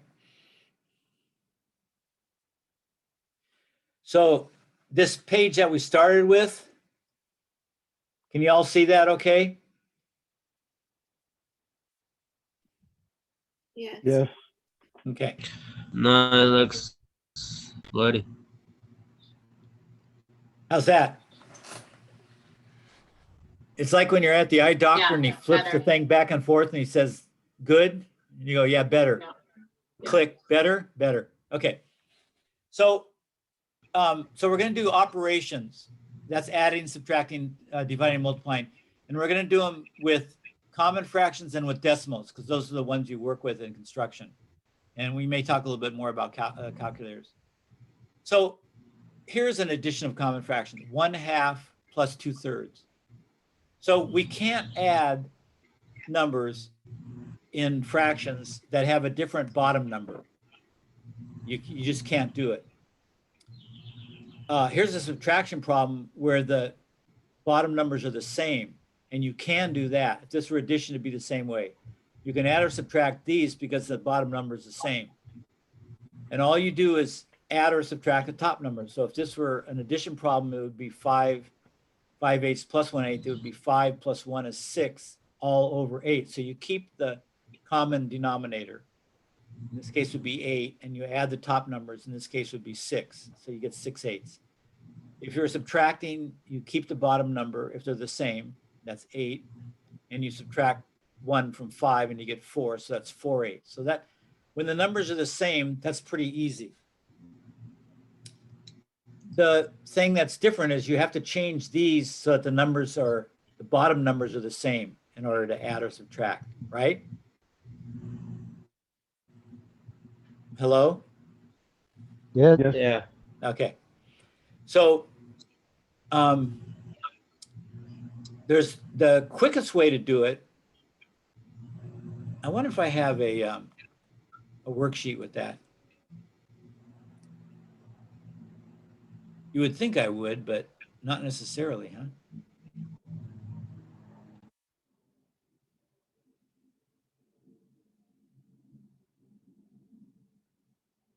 Choose No. the 6 as a denominator. So, okay. Who said that? Gerardo? Yeah. Yeah. So let me tell you, he's right. So the quickest way to find a common, what you want is a common denominator. You remember that term from the old days. These have a common denominator. They both have 8. That's why learning the word denominator numerator is handy, because they will say things like, make sure that they have common denominators. And if you don't know which one it is, it makes a big difference. So the lower number or denominator has to be the same. So the quickest way to do that is to multiply these together. And that's what Gerardo did. So 2 times 3 is 6. So 6 is the common denominator. That means you can change 1/2 into some number of 6, and you can change 2/3 into some number of 6, and then you can add them together. So get your paper out and tell me how many 6 1/2 is.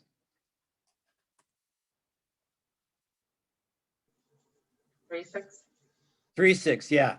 And we learned how to translate numbers. So if you're going to make this a 6, you got to multiply both top and bottom by 3. Always the same number, top and bottom.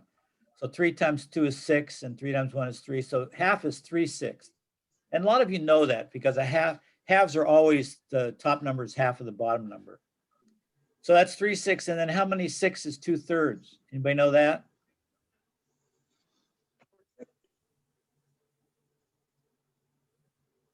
4/6.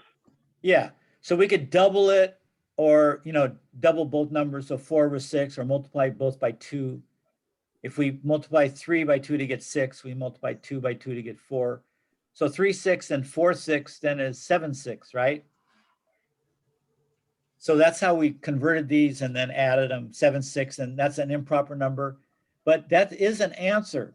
So unless the person asking the question, like the teacher giving an exam or an exercise, says have all answers in common fractions. 1/6. Yeah, you can put it in any form that's an answer, but you need to put it in the form that the teacher expects. So they will, if they're a good teacher, they will tell you what that form is. If you put 7/6 and the teacher goes, oh, no, that's wrong. It should be 1 and a 6. And you say, well, you didn't say what form to put it in, and you'd be right. And the teacher would get mad at you for humiliating him or her in class and fail you. So, use your discretion when you talk to teachers. But yeah, so the answer is 7/6, and we know how to change mixed numbers. I mean, improper fractions to common numbers. So we go from 7/6 to 1 1/6. See how all that preparatory stuff we learned translating, converting is paying off now when we start doing the operations. Anybody have a question about this? I have word problems that you can do for homework. Let's see where they are. If you need it. Don't panic. We have homework? Okay. So here's fractions, adding and subtracting. Okay, it's further, that's toward the end of this section. So these are big ones, but this is another topic, is adding mixed numbers. So you'll have a whole number and fractions. So all you do is separate these into whole numbers and add them. So 32 and 22 you add together, that's 54. And then you take the fractions separately, 3/4 plus 3/8, and you solve it just the way we just did. You have to convert this to eighths. And so this would be 6/8 plus 3/8 is what, 9/8. So then you have 1 1/8, so you have to add the 1 to that. But that's doable from what we just did. Here, change 3/8 to higher terms by multiplying by 5. So you multiply top and bottom by 5. Here's 3 numbers to add.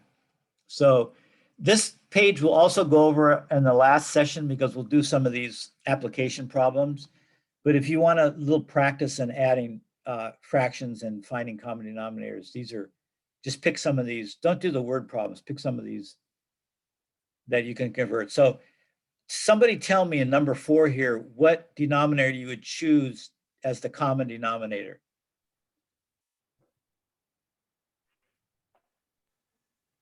The biggest 32. number. I would go with 8. 32.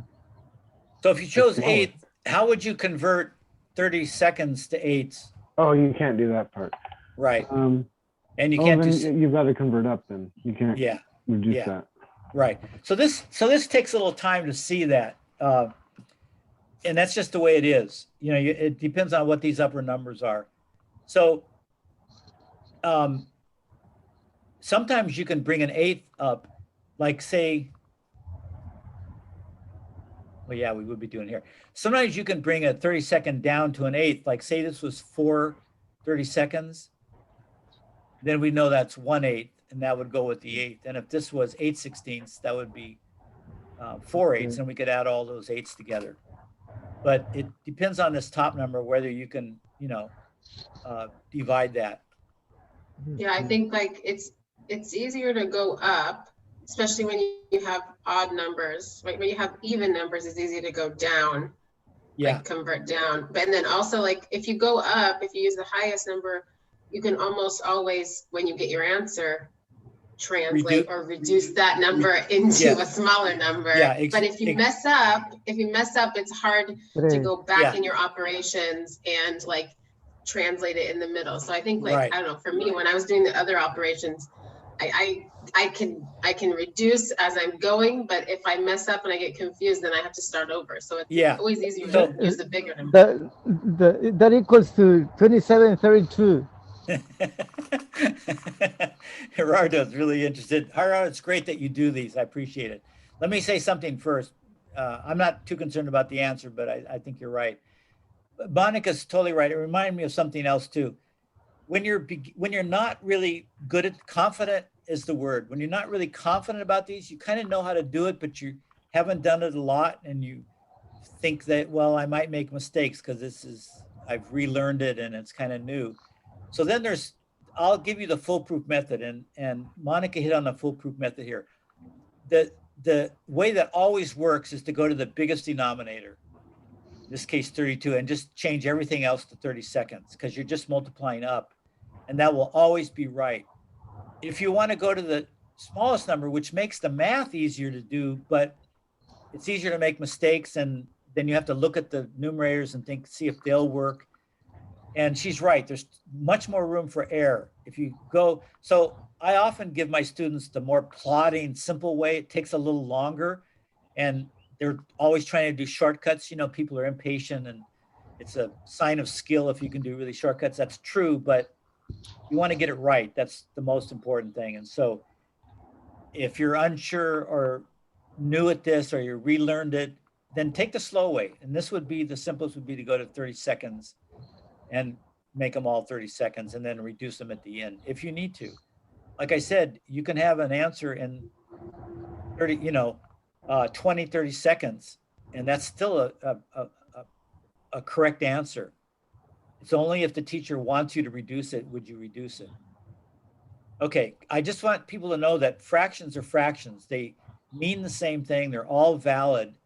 The form they're in is all up to the people asking the questions, and, and the purpose. If there's a purpose of getting kids the extra practice of reducing, then the teacher will say, and I'll reduce all your answers. But I don't say that because that's not always a purpose. Reduce 4/16, the lowest possible terms. Again, when we translate, we divide by both top and bottom by the same 1/4. number. Here you could do 2 and get 2/8 and then go again to 1/4, or you could take 4 and divide both by 4. So these have practice, but some of the word problems, you can certainly look at them, but the ones that are just math, like change 23 and 5/8 to an improper fraction, that we've done in class in that form. And here's a subtraction one with. So if I was going to practice this tonight or before next week, and I was a little hazy on this, I would just take these numbered ones. Save the word problems for next week. We're going to actually talk about those. They're a little trickier. Okay, you guys are doing great.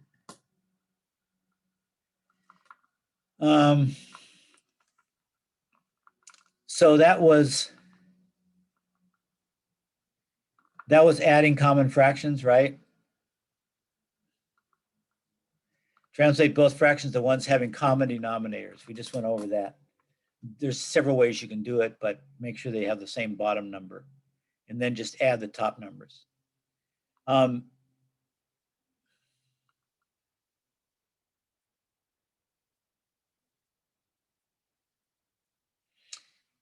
Yeah, so if they have so this is an in-between step. If you want to add the 3/4 and 2/4 on paper, do it like this. And I also recommend this, same what Monica was saying. This is a longer process. You're drawing it out and not doing any of the steps in your head. But when you're unsure of yourself, it's better to take a little bit longer and get it right. So a lot of you could just go, oh, I know that's 5/4. If you don't, write it down like this. You're adding the 3 and the 2 over 4. So add it 3 plus 2 over 4. And then you go 5/4. And that's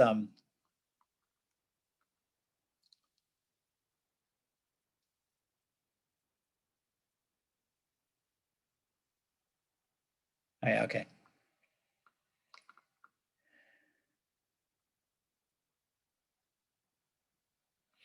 And then if they say reduce all your fractions to mixed numbers or, smallest, simplest numbers, you could say, well, 5/4 is an improper fraction, and I should put it in mixed number form. So then go ahead and do that too. Subtraction's exact same way. This one is the same denominator, so I can merely subtract 12 minus 3, but it might help to write it in this form, because look at all those numbers in a row. You might just say 12, minus 16. You might just read the wrong number. So if you do it this way, it's a little slower, but it'll get you the right answer. Let's do the multiplying and dividing of these next, even though on the first sheet we do decimals. But so with multiplying, so adding and subtracting are the same process, common denominator, and then add or subtract. But multiplying and dividing are different. They're the same, but they're different from these upper two. And these, you don't need to have common denominator. You just multiply across the top and multiply across the bottom. So these would be really good to put in a form like this. So 1 and 3 and 4 and 8, just put them like this and then multiply them out and you got your answer. So that's multiplying is pretty easy with fractions. Dividing is a little bit more difficult. It's the same idea. You don't need a common denominator, but you've got to figure out a way to put the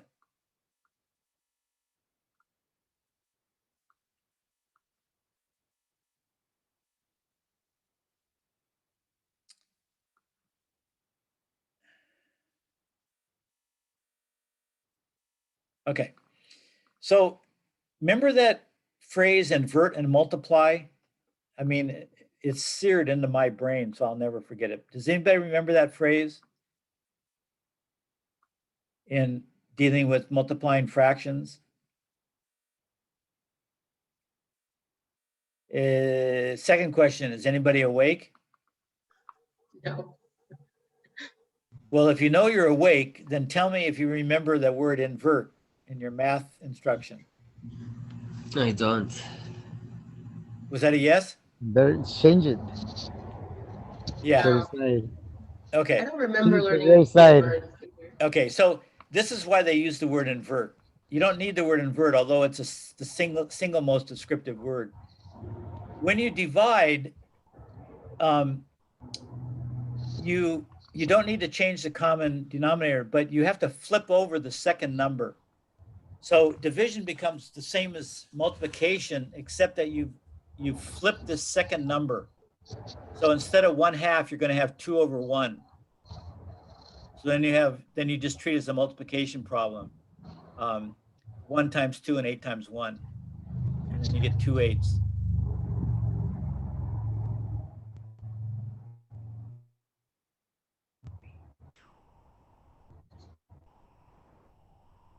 Does everybody see that? Yeah. So what they would say is, in division, take your number and invert the second number and multiply. Turn the second number over upside down and treat it as a multiplication problem. So it's pretty simple, but you just have to remember to do that. And it's hard to check your answer. For instance, this answer here, 1/4 of 3/8. Well, 4/8 is close to this. So 1/4 of that would be 1/8. So it's going to be a little bit less than 1/8. And 3/32 is a little bit less than 1/8. So you can sort of check this intuitively. Division is really not intuitive. So if you were dividing 1/8 by 2, you could say, well, that's half of 1/8. That would be a 16th. But when you divide by a half, that means how many halves will go into 1/8?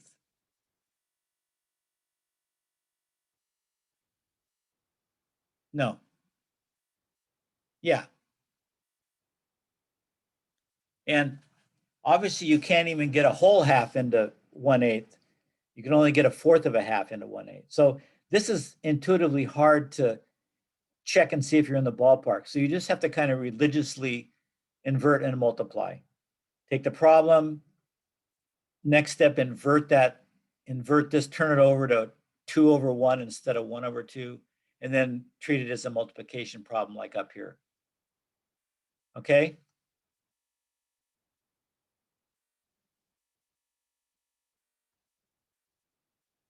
Okay. Think if we talked person to person and we delayed that long with an answer, what kind of world would that be? Monica, do you know? That would just be a different culture.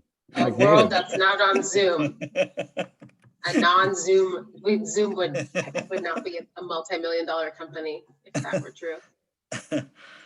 It's funny when like there's a birthday in our class and we sing happy birthday and there's this like delay of everybody singing like happy birthday. It's like this super long, slow delay. Everyone's trying to sing together. It's the same thing. World. Yes. Someone should write, maybe Francisco, someone should write a fiction piece, short story about what the world would look like under Zoom, if Zoom were in person. We already had that. It was the Jensens. Really? How about Zoom in person could be the title? Okay, decimals. We're down to the third one on here on operations. Adding and subtracting. So you might remember some of this. That is, when you add and subtract, you need to put you do it in a column up and down, and you need to put the numbers, the decimal points on top of each other. Remember that?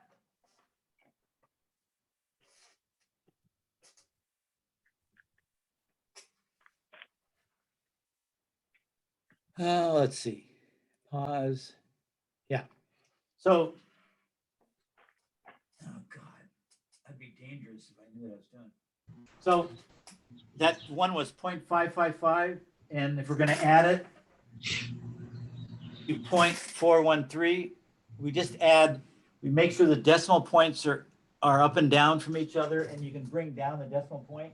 So those are all in a line, and then you just add 8, 6, 9. Just like if we're a regular math problem without decimals. So that's pretty simple. And then when you subtract, you do the same thing. You just line all the decimals up, put it in an up and down column, and then subtract.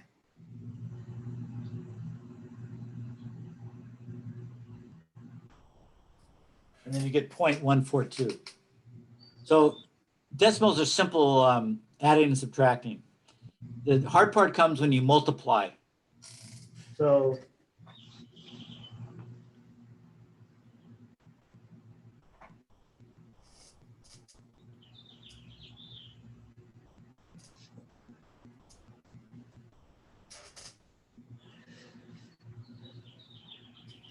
So if you have a mixed number, like you have an ordinary number and then a decimal, and you want to multiply,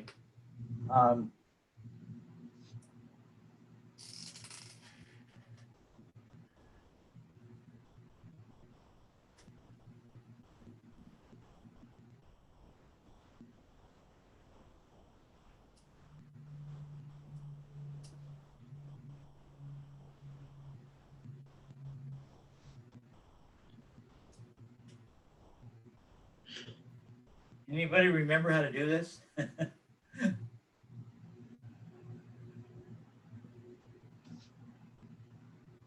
Yeah.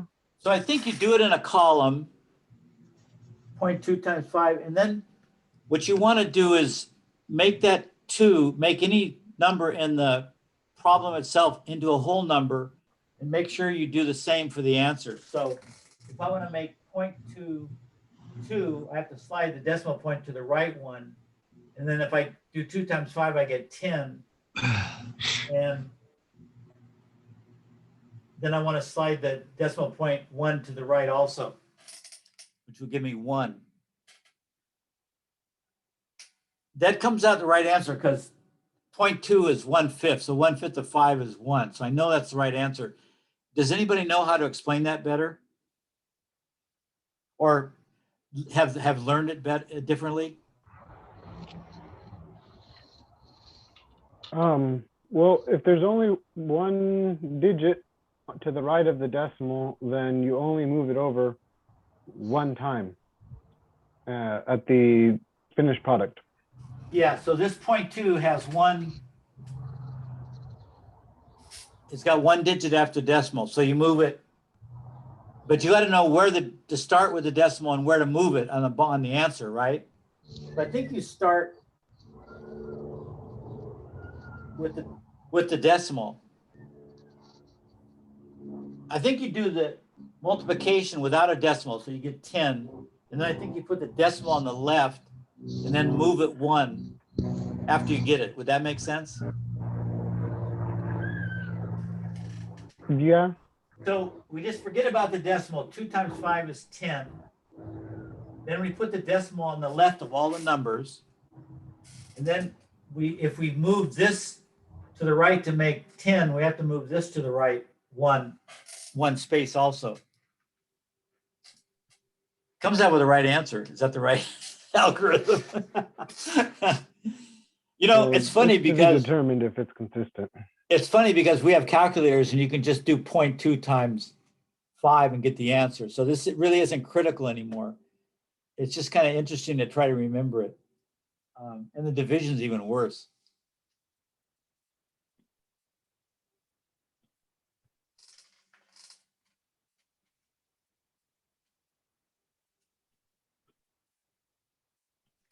One divided by 0.2. Oh God. So let's say we did 0.2 out here and 1 there. So in any kind of division, you can add zeros, right? I mean point zeros. So we put a point. So 1 is the same as 1.0, 1.000. So if we divide 2 into 10 and we do it like regular division, we put it here.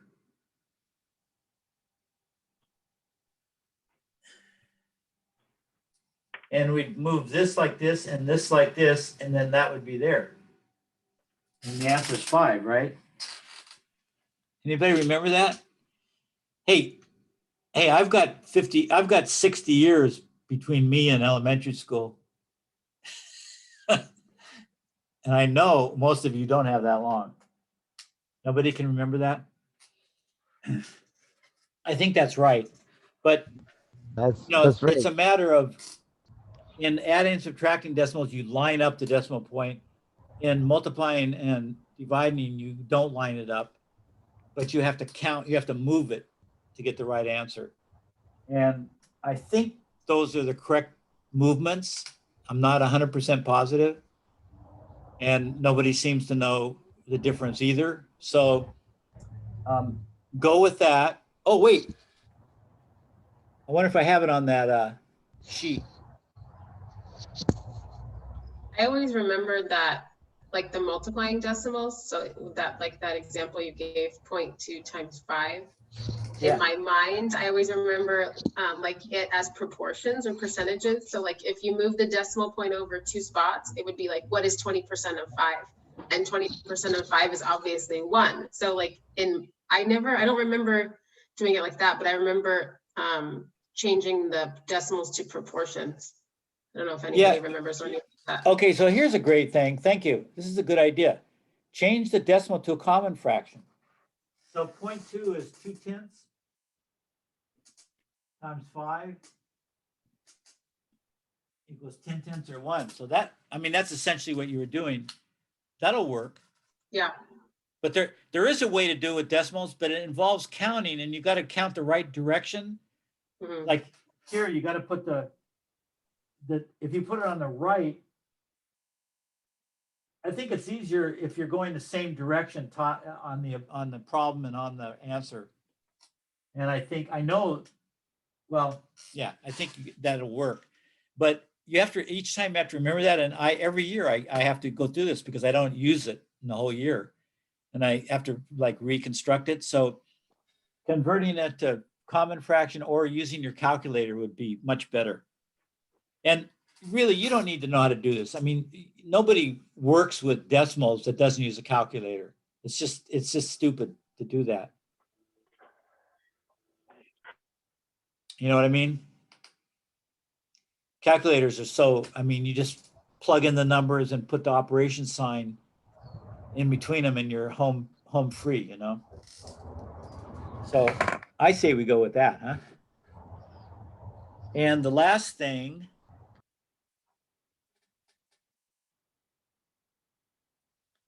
was oh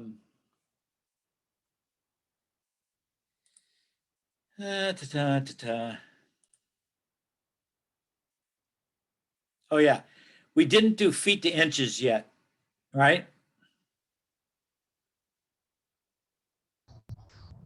I think that's the only one in that translation. We didn't do that yet. Yeah. Yeah, that's the only thing we haven't done. Okay, so let's do that. So remember when I showed you the tape measure? Mm-hmm. Did I keep one in here? I had it in here for a while, but I think I moved it. That it had a register on the top.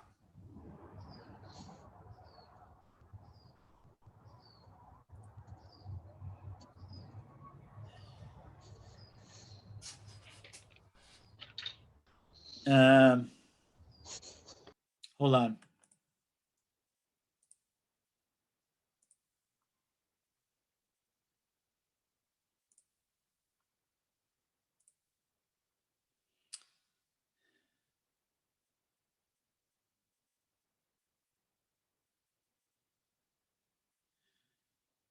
I put all my documents away.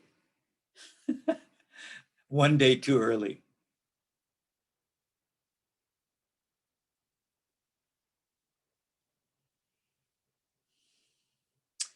BTW class docs, okay.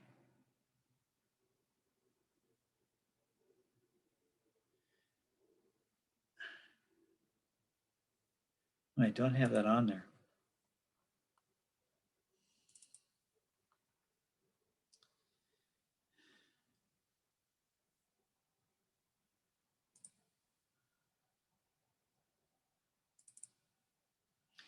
So I'll go to the file on our canvas, which has all those things we just went over in case you want to practice up at home, remember? And then I want the tape measure.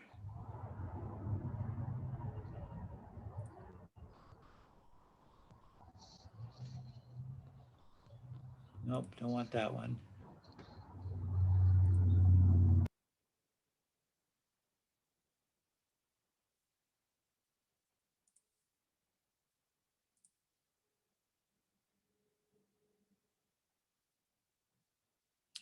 Okay.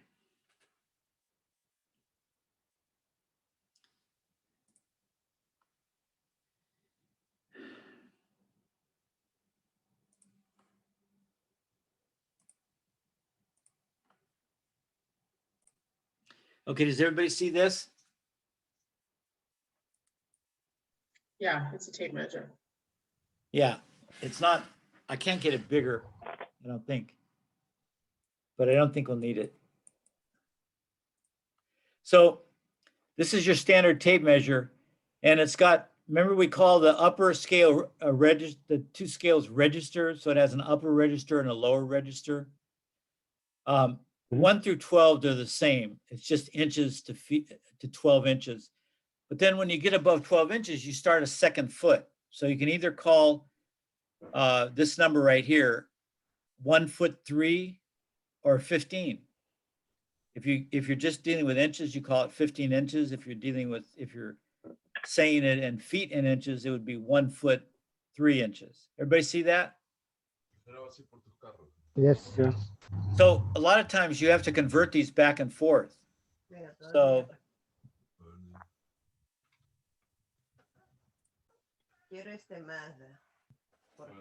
so if you had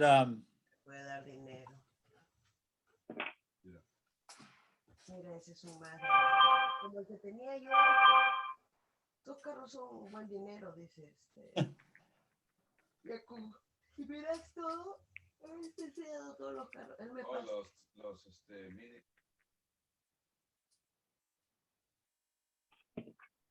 So if you had 15 inches and you want to change it to feet and inches, what would you do?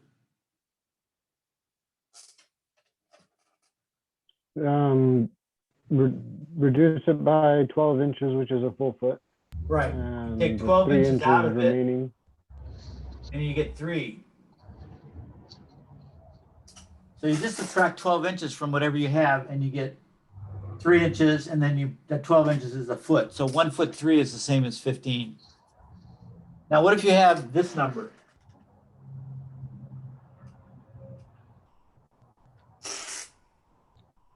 You can't subtract 12 from that. Divide it by So 12? you have to subtract multiple times. So what did you say, Monica?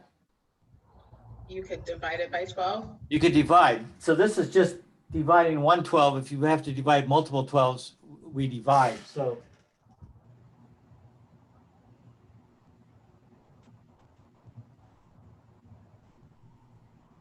remember when you divide, always have to bring down the next number before you divide again. So what's that, 8?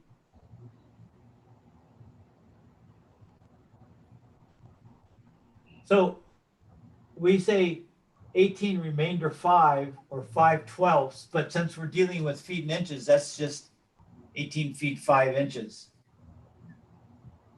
Right? Right. So whatever you end up with a remainder, that's in inches. And the dividend, or the quotient is, that's in feet. You know, when you divide, you get feet for an answer, and then the remainder is how many inches you have. So that's pretty straightforward. Yeah, everybody see that? Yes. Yeah. So when you have 18 foot 5 inches, how many inches does that equal?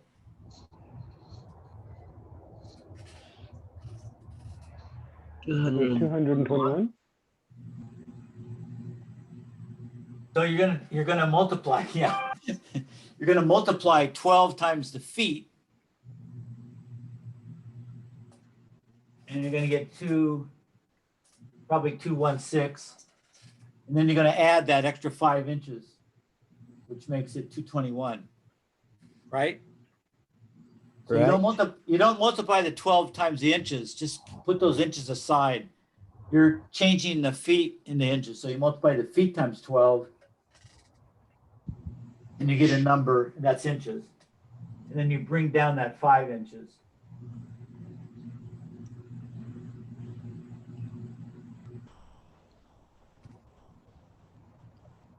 And that is the same as that, because it's just the reverse of that problem. So that's pretty important, though, to know how to convert the two registers back and forth.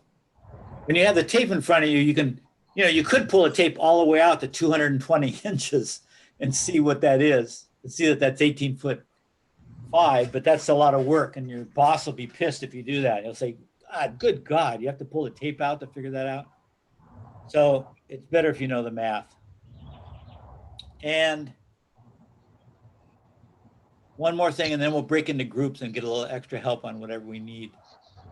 And that one more thing is,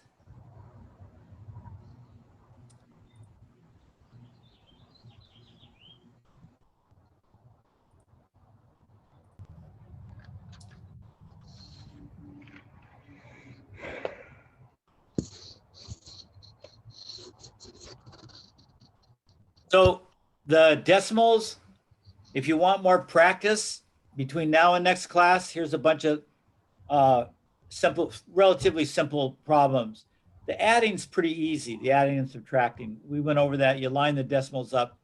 But here's some multiplying and dividing if you're really excited about mastering this. Take a crack at these, okay? But this is what I wanted to show you.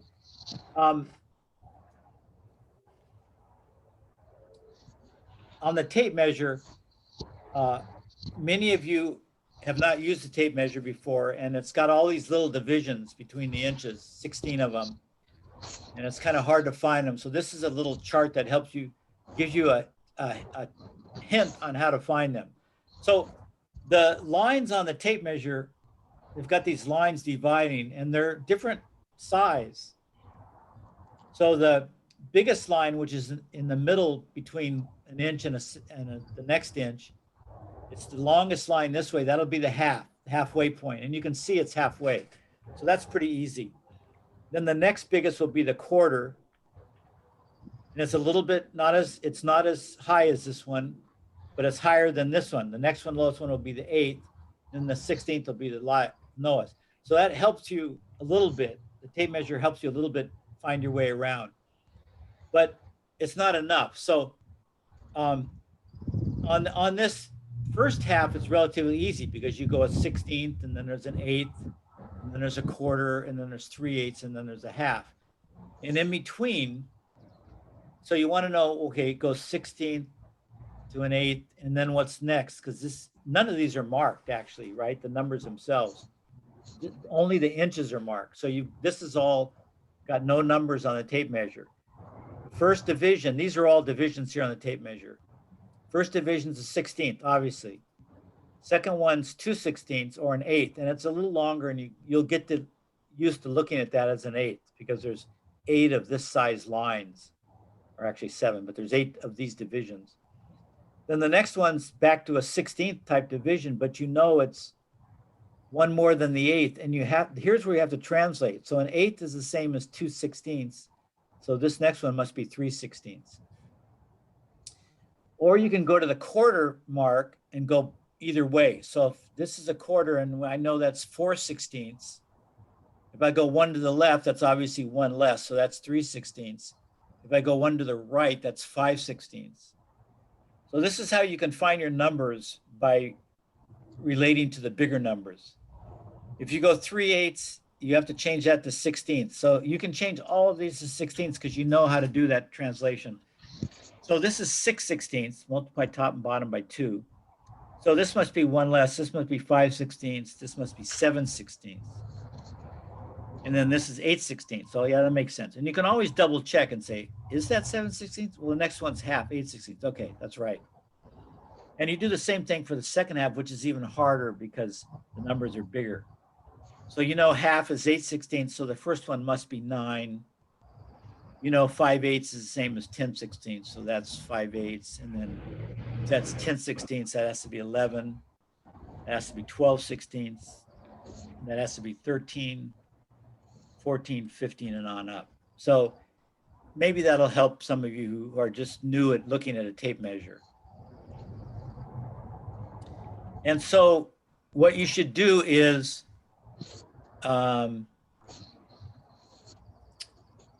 between now and next class, I want you to fill in these squares with numbers.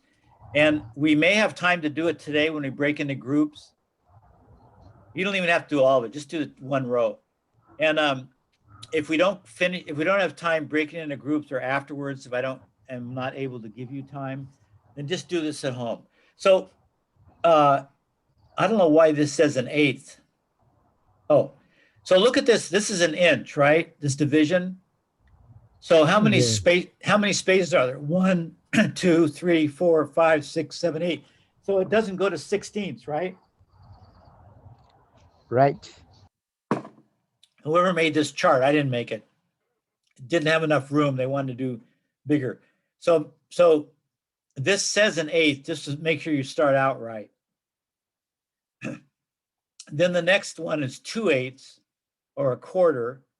Next one is 3/8. Then what is that one? 4/8?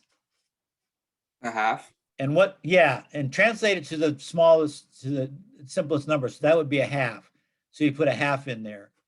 This one would be 5/8. 5/8. And then this one's an added line in between. I probably did that. It looks like my beautiful handwriting. So if this is 5/8, what would this be in terms of 16ths? You have to change this to 10/16, and that would be the next one, which would be 11/16. So you could put 11/16 there. And then that would be 3/4. Yeah, 3/4. Thank you. And then 7/8. And then this will obviously be 1 inch. So go ahead and do the rest of those when you get a chance. If you're new at the tape measure, if you already working in the trades and you're using a tape measure, don't worry about that. Okay. Also, here's something you can do, and I might have you do this next week in the beginning of class. It's not this comes off a midterm, but it's not a test for you guys, and you don't have to put your name. But if you want to see if you remember what these different means, put a common fraction like 1/2. Put 5/4 for an improper. Just fill these in with examples. And then you can translate the following if you want to. This is based on all what we did today. And same with these. So if you want more practice, this last page is a good page to do too. Okay. And so do it at home if you need more practice. And maybe we'll go over it real quick next Monday just to make sure people remember. Got that? Yep. Okay, so Monica. Yeah. Hey. Hello. So let's break into groups, huh? And Okay. you know, you've got that page on Canvas, that first page that had all those words, you know, translate and reduce and equivalent, and all those. So you can go over those words in Spanish, and probably more importantly is just maybe go over the, the carpenter's fractions on the tape measure in Spanish, with the 16th. So they know because native Spanish speakers may not have learned to name all the numbers in English, so that's pretty important. So you can use, you know more about that than I do, but find out what their any weaknesses are, and just address those, They're right? probably more familiar with the metric system than they are the standard. Yeah, so they may not have even used, you wouldn't use those fractions outside of measuring. So they may not even know the names, like 1/16 or I think, 1/8. you know what, we had a question, I don't remember, I think this came up last time we were talking about this, the tape measure and stuff. In English, or in Carpenter's English, do you say 1/4 or 1/4, like of an inch? Because we were talking about this in Spanish, you say un cuarto or. Yeah, as far as I know, people use both. I've always used both. And it's mostly with quarter, right? Because eighth, you say eighth. There's no variation. I don't think. I think it's just quarter. And people say both quarter and 3/4, 3/4 also, like 3/4, yeah. 3/4. It's a big, like, yeah, there's so few fourths. There's only, 4 of them that it's, what it is if they say quarter or fourth. Good question. So both are fine. Yeah. So use your discretion on what, we may have more time next Wednesday, Monday. when we're wrapping up to do some extra stuff if people want a little more help. But for right now, we'll just do, what do you think? Maybe just stick with the names of the fractions or whatever. Yeah, sounds good. Okay, so breakout rooms, assign, create, assign, and we're talking Monica. Then that would be Esperanza. What? Esperanza. Yeah. And Gerardo and Israel.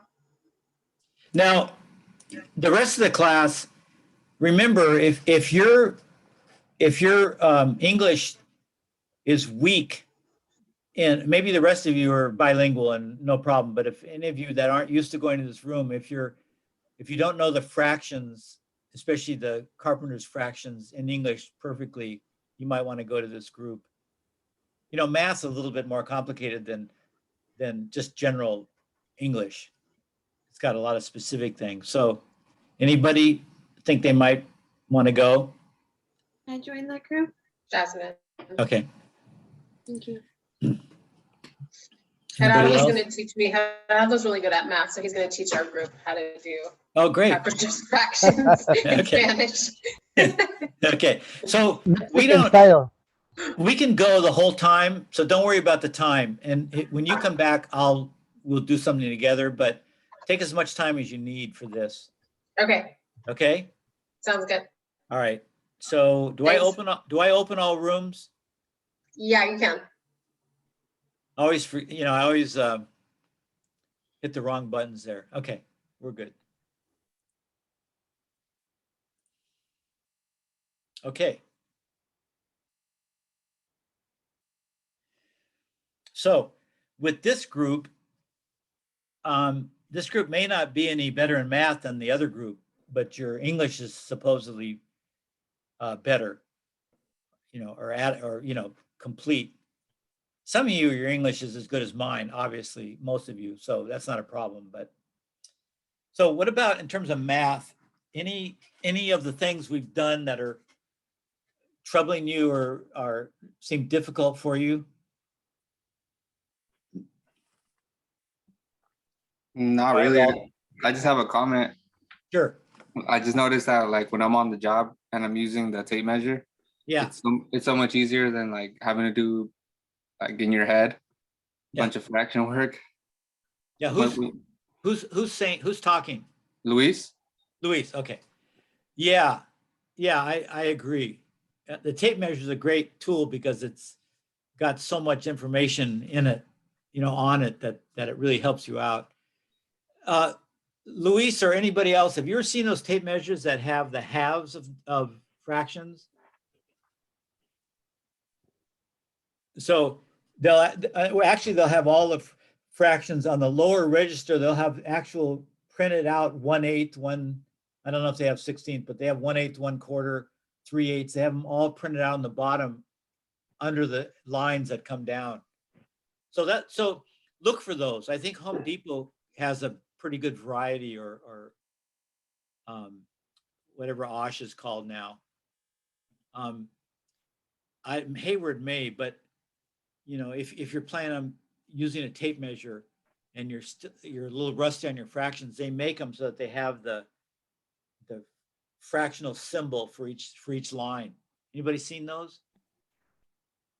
Yeah, I've seen them. Yeah. Yeah, they have a variety of them. Yeah. So those are helpful when they have the lines. If you're not really good at knowing where each one is, those are helpful. They have other tape measures that have half of the number above. And they'll have the half number underneath it. So that's really great too for a quick finding the half of a number. So, and they do make metric tapes with metric on one side and inches and feet on the other side, other register. So you can go between them.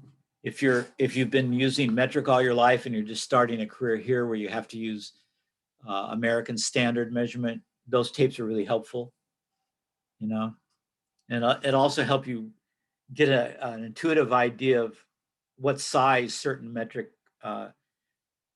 levels are, like how big a yard is as compared to a meter, and that kind of thing. How many fractions of an inch a centimeter is, or those kind of things. So those tapes are useful too. So don't get those if those are areas that are difficult for you. Any other questions? Any other issues with the math that you might want to go over?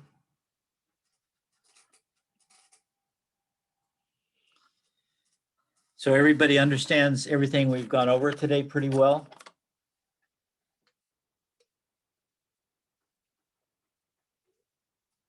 Yes? No? Maybe? I think so for the most part. I plead the fifth. What was that? Say it again. I plead the fifth. You get it pretty well? She pleads the fifth. She pleads the fifth. Is that Brianna? That's Carla. Oh, Carla. Oh, okay. I don't have you on there you go. Well, we're not grading you, so you don't need to plead the fifth unless you don't want to look like someone who doesn't know math, but you're coming from Peru, so, you use metrics, Carla, the metric system in Peru. Is that probably right? Yeah. You use meters and millimeters and centimeters. Yeah. Is that right? Yeah, that's what we use. Yeah. Yeah, so you're coming, so that's hard. I don't know if any of the rest of you, I don't know if we have anybody from Mexico directly that's worked in Mexico in their life. I was told for my mom to just look it up how I learned it at first and then trying to see it how it is right now. That's what I was told to do better. Yeah. To get it. Well, Carla, I can't remember. I've talked to you about yourself before, but do you have interest in a career in the trades, or not necessarily? But I don't know if I just don't. I don't want to be asking a lot of things because I don't want to set people that I know that are a lot more far from me. So I just keep myself quiet and just try to. Yeah. But are you thinking of becoming a carpenter or an electrician or a plumber, anything like that? It's kind of more like a personal thing I do like to do. Like I said before, I just don't want to like set people behind, what my. Yeah. Well, just to comment on that, you can, if if you're planning on staying a while in the United States, I don't know what your plans are. You know, I live here for a long time. I don't plan on leaving. okay. So then, you know, if you wanted to do math in some kind of situation, not necessarily the trades, but anywhere, you can rely on calculators, and in the trades, you can rely on the construction calculator. हाँ number तो है, बुआ जी का number है तो ये तो save करके रखा हुआ है मैंने, ये भेज दिया मैंने So somebody needs to login mute. कर मॉर्निंग वाले में I think you can mute him, can't you? No, I can't mute anybody. I'm gonna, I can tell her to mute herself. Who's talking? Yaku. Yeah. The only one who's speaking Arabic. I'm so sorry. No, it's okay. So Carla, you know, there's a lot of things that can help, like these calculators, and if you do end up in some field where you have to measure things, you can get rulers, yardsticks, and tape measures that have both metric, the system you're from, and the standard American system, and the same thing, so you can look back and forth on them. So don't give up on some direction in life that involves numbers or fractions or math just because you learned a different math in Peru, because you can find ways to make it work here. Okay. That's my personal challenge. So yeah, no, I just understand get that. Sarcastic sometimes. I'm sorry, Yeah. but it's part of my inside joke. Yeah, no, I totally understand that. I just don't. I mean, I know it's discouraging and challenging at first, but you know, if you work in something over time, you get it pretty well. So so don't quit a direction that takes math because you think you won't be able to learn math here because you learned it so differently in Peru. There's ways you can learn it. So just keep an open mind to it. To learn how to run. You know, it's okay. Yeah. So like I said, I've known master carpenters all my life that have hardly do any math, hardly know any math. They can read a tape measure, obviously, and shout out numbers. They have to know that much, but most of the calculations and problems they solve, they just do them intuitively. It's pretty amazing. Those people are pretty amazing because practice. I know. I'm not gonna give up. Just gonna take more time. Yeah, no problem. So this is, you know, this is just obviously I teach this class in a 16-week, 3-hour a night class. So this is just 3 classes. So obviously it's not going to be the same. And also even with 16 weeks, people are so damaged in their math skills from the math they've been taught. It just wasn't taught well, and they just gave up on it.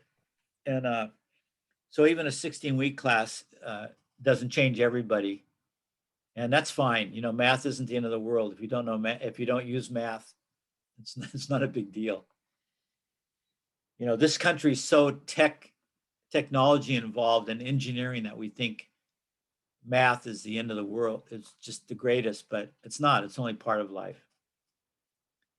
It's not even a necessary part. Do you cook, Carla? Yes, I do.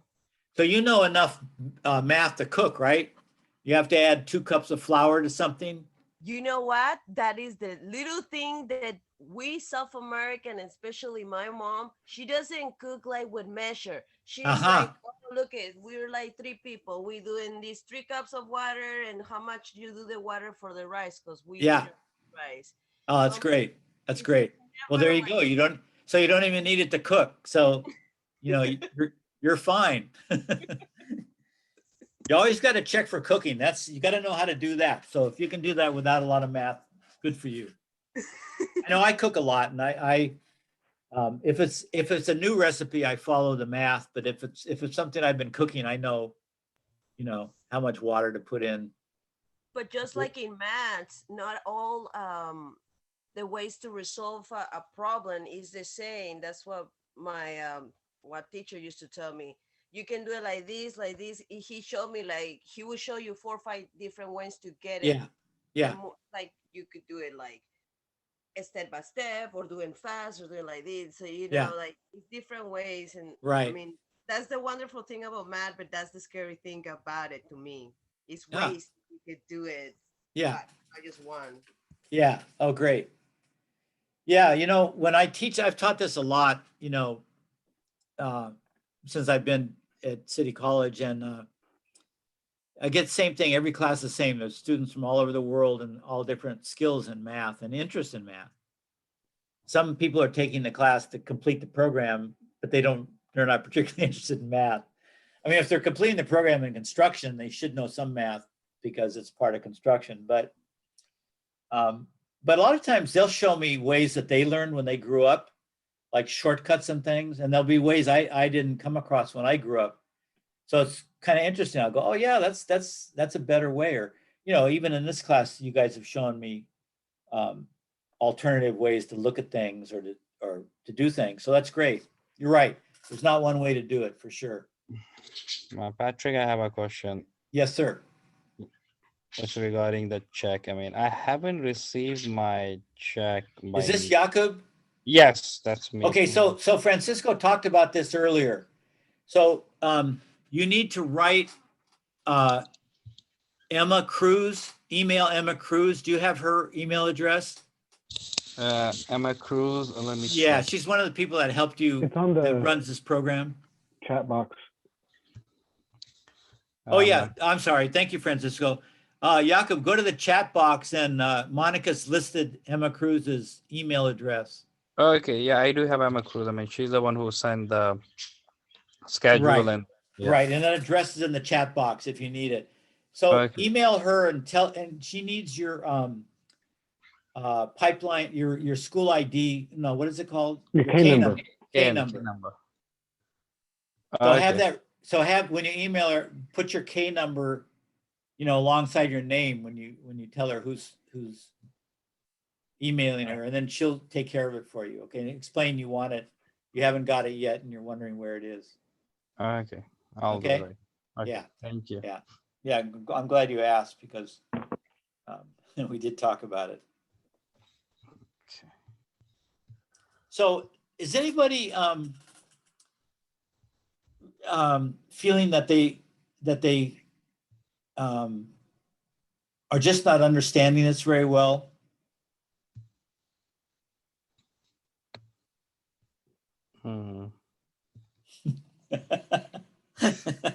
That's a great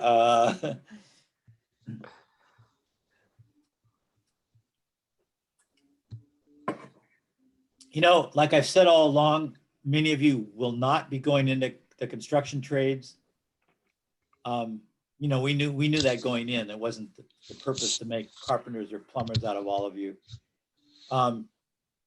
So, you have to take what you're learning with a grain of salt, whether you're going to use it a lot in the future or not. But the math, you may think you're not going to use it, but math's like education. The more education you get may not make you smarter or more knowledgeable. Hopefully it will.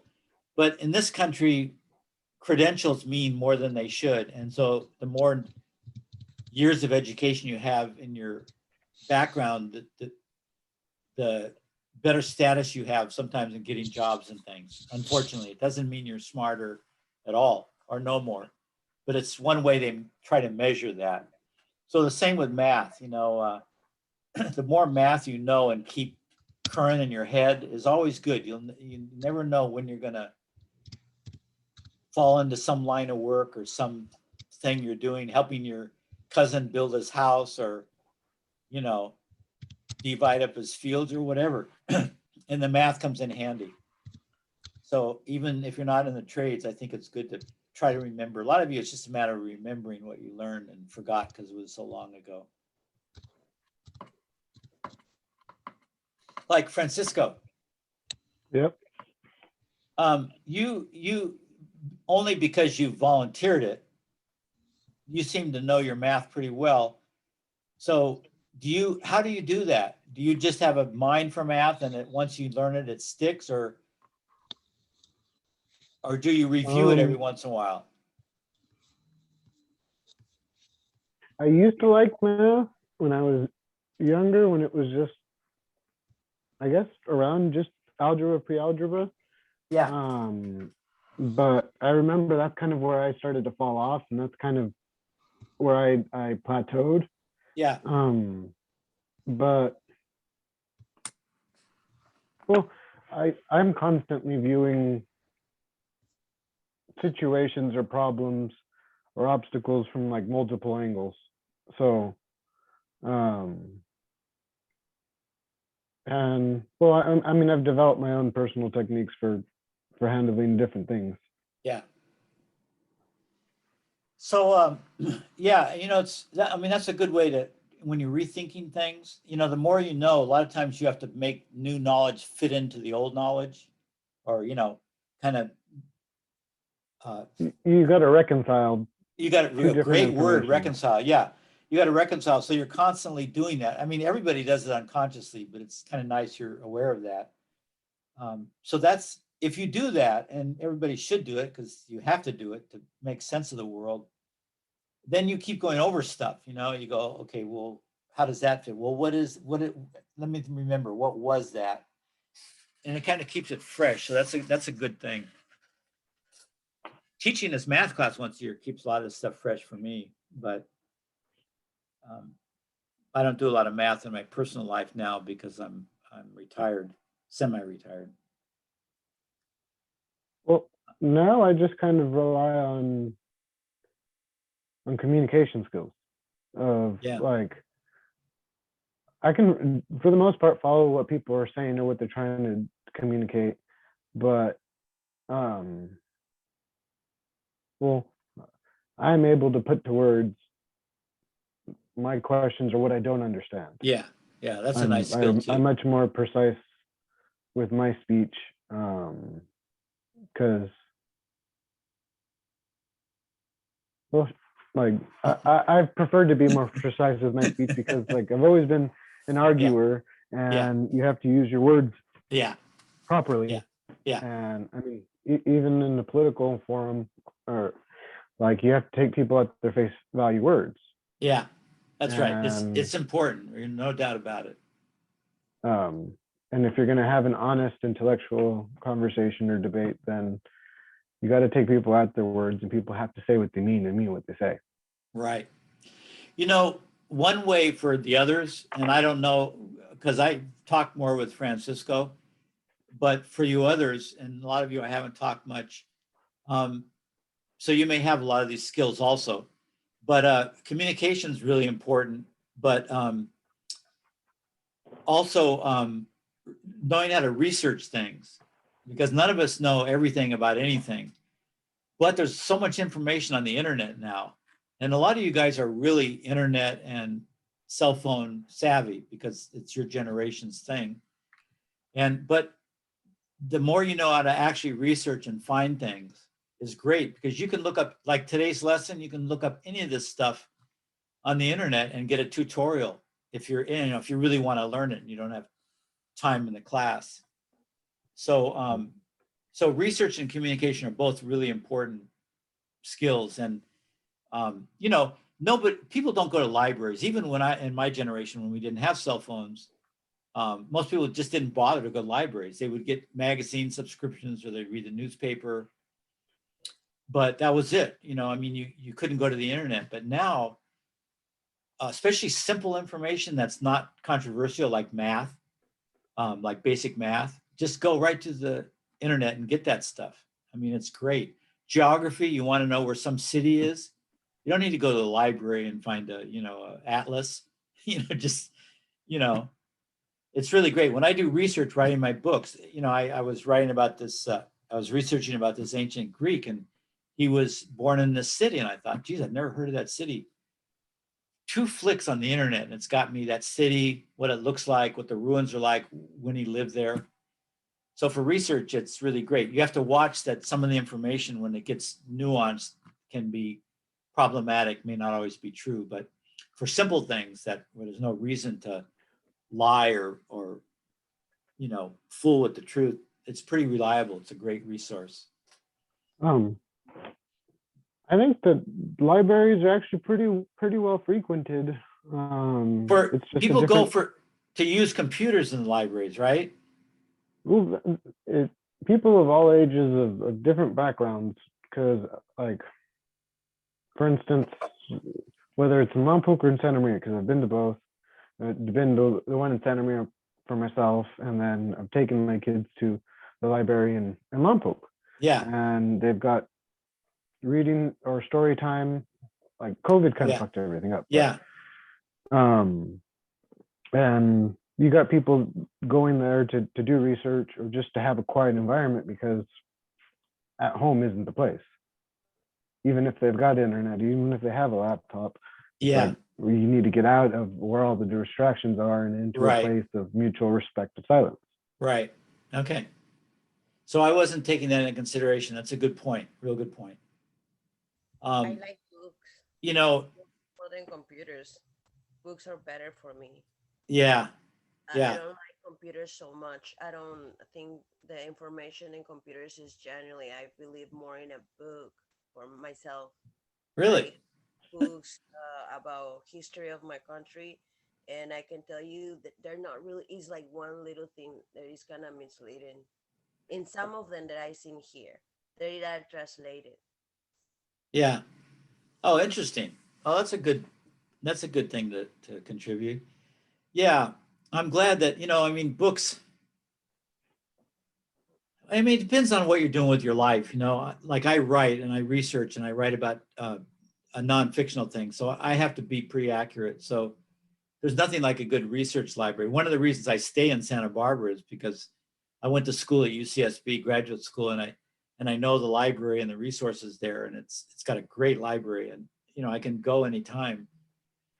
But if you're not researching and you don't need the kind of stuff that's in books, but a lot of people, I don't know if people still read fiction or poetry, but you can get those in libraries too. I mean, you can buy, of course you can buy everything, but if, it's expensive. I mean, there are still people that do everything the old way. Yeah. And because, like, well, everyone was raised, well, not everyone. People were raised differently, whether it was their mom or their grandma. Yeah. And maybe they have an even old schooler way of doing things than how their parents did it. Right. Right. And then there's those that, like, will have kept up with technology and whatnot. And so, like, it's really hard to make sweeping statements or to paint in broad brushstrokes. Yeah. Because there are so many exceptions or caveats that need to be stated. Yeah. I think the important thing is for people to know what's available in any kind of media or location, like you were saying, the libraries always have great things for kids, for children, most libraries. And that's really good because, you can take the kids there. And and then, I mean, there's just, you're right. It depends on the person and what your needs are. And sometimes you can get all your needs met by the information on the computer, on the internet. And sometimes you need to, YouTube is another. YouTube has been surprisingly helpful. Like my friend who had a Volvo car, he locked his no, he didn't lock his keys in the car. He just completely lost them. And I called AAA and we were trying to get it to move, but it was parked and it was 4-wheel drive. So it was not moving for shit. And we didn't have the key to shift it out of park. And we were racking our brains, and just one dude in the area is just like, well, let's YouTube it. And I'm like, yeah, like that's gonna work. And then he's like, no, like it helped me before. And sure enough, like there was a YouTube video saying of if you remove the center console underneath the stick shift, there's a white button somewhere there. If you push that, it'll automatically release the gear so that you can shift it into another one without the keys. Yeah. And that made everything so much easier. Yeah. Yeah, that's great. So you just have to match up your interest and your need with the venue that's available. it's nice to have all those venues. And you're right. Everyone's, for sure, people my age that lived before the internet generation are used to going to library for books or buying books. But like you say, there are young people, and a lot of it is just because their families,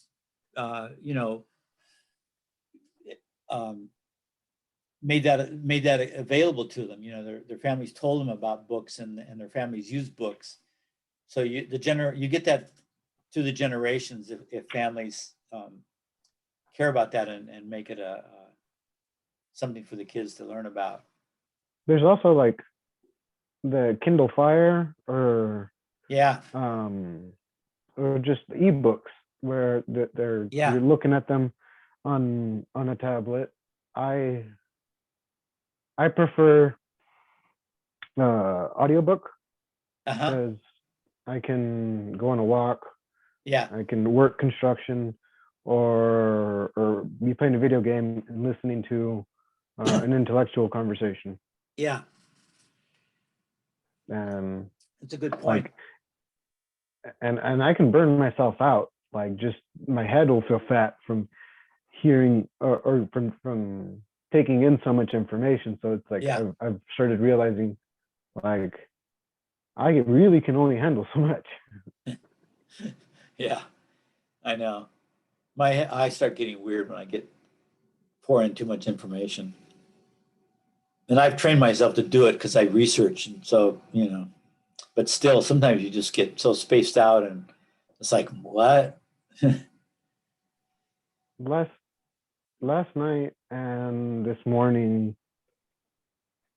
I was listening to the book. It's called Maps of Meanings. It's Jordan Peterson's first book, and it's a very dense and it's hard reading, but I'm listening to audio and like I've been typing it out so that I can see it myself. Yeah, and it's nonfiction.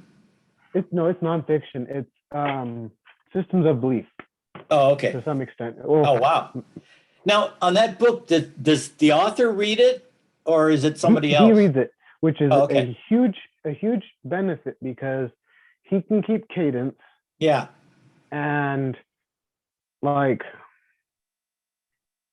there's a certain inflection in tone and all that. So hearing it in his voice and how he would say it, right, makes it so much better because someone else can just be reading the script and like they are not in it. It's not right. I bet that's really true of fiction too. I know when I write, I know because I write that if I ever wanted to put a book on that, I would do it myself because I wouldn't trust anyone else to read it the right way. But with fiction, where the authors are old, we don't have access to them anymore. Sometimes it's kind of a toss-up whether you're reading it right or not. Well, hey, Monica. I wrote down we're back. 2 sentences of it, and it's thinking is also and more fundamentally specification of value, specification of implication for behavior. This means that categorizing with regards to value determination or even perception of what constitute a single thing or class of things is the act of grouping together according to implication for behavior. Wow. And I've had to turn that one over and over in my head to of course fully like grasp it. Yeah. It's like if you read a lot of that stuff, you start getting used to a certain type of way of writing, scholarly or just with a lot of vocabulary that you don't know. And it always gets easier. But when you break into one of those fields and it's a lot of jargon and stuff, boy, it can take some time. So the other class is back and we're almost out of time. Monica, what'd you talk about? We talked about the carpenter fractions and some of them in Spanish, some of them the translations of them. We talked a little bit about the decimals again, like multiplying and dividing decimals, and then how what those carpenter's fractions might be in decimals as well, if that's relevant. Right. What else? Like feet to inches, inches to feet. Yeah. That's it, I think. So in a class this short, I mean, we're going on to geometry next week. So, that was it Leaps for and bounds. arithmetic. So I think the geometry is more for, I think most people, but not everybody grasp, visible figures better. But you're not going to master this in a session. So the most important thing is, I mean, if I'm going to find out if they can download the Canvas files. I'm going to call a guy today. A guy in my night class last night asked me, and I don't actually know. When they're using the class, I'll get it. When they're using the class, when that class in session, they can, of course, access their Canvas shell. But I think when the class is over, they archive that shell. I have to find out if they can do it. I mean, people can download, I think, now, but I'll find out what it is. And then, because sometimes I just have reference things, on the, like in the math, and you can use those for reference in the future. But we were talking about in our group about referencing information. And so that's half the battle. If you don't have time to master it or can't master it, you can always, if you know where to find it, that's half the battle. And in carpentry, there's a lot of, like somebody mentioned the tape measure, that they can do a lot of the thinking about math just with the tape measure in front of them. And so it's good to know where the resources are as well, especially in a short course. Anybody got anything else to add to this or a question?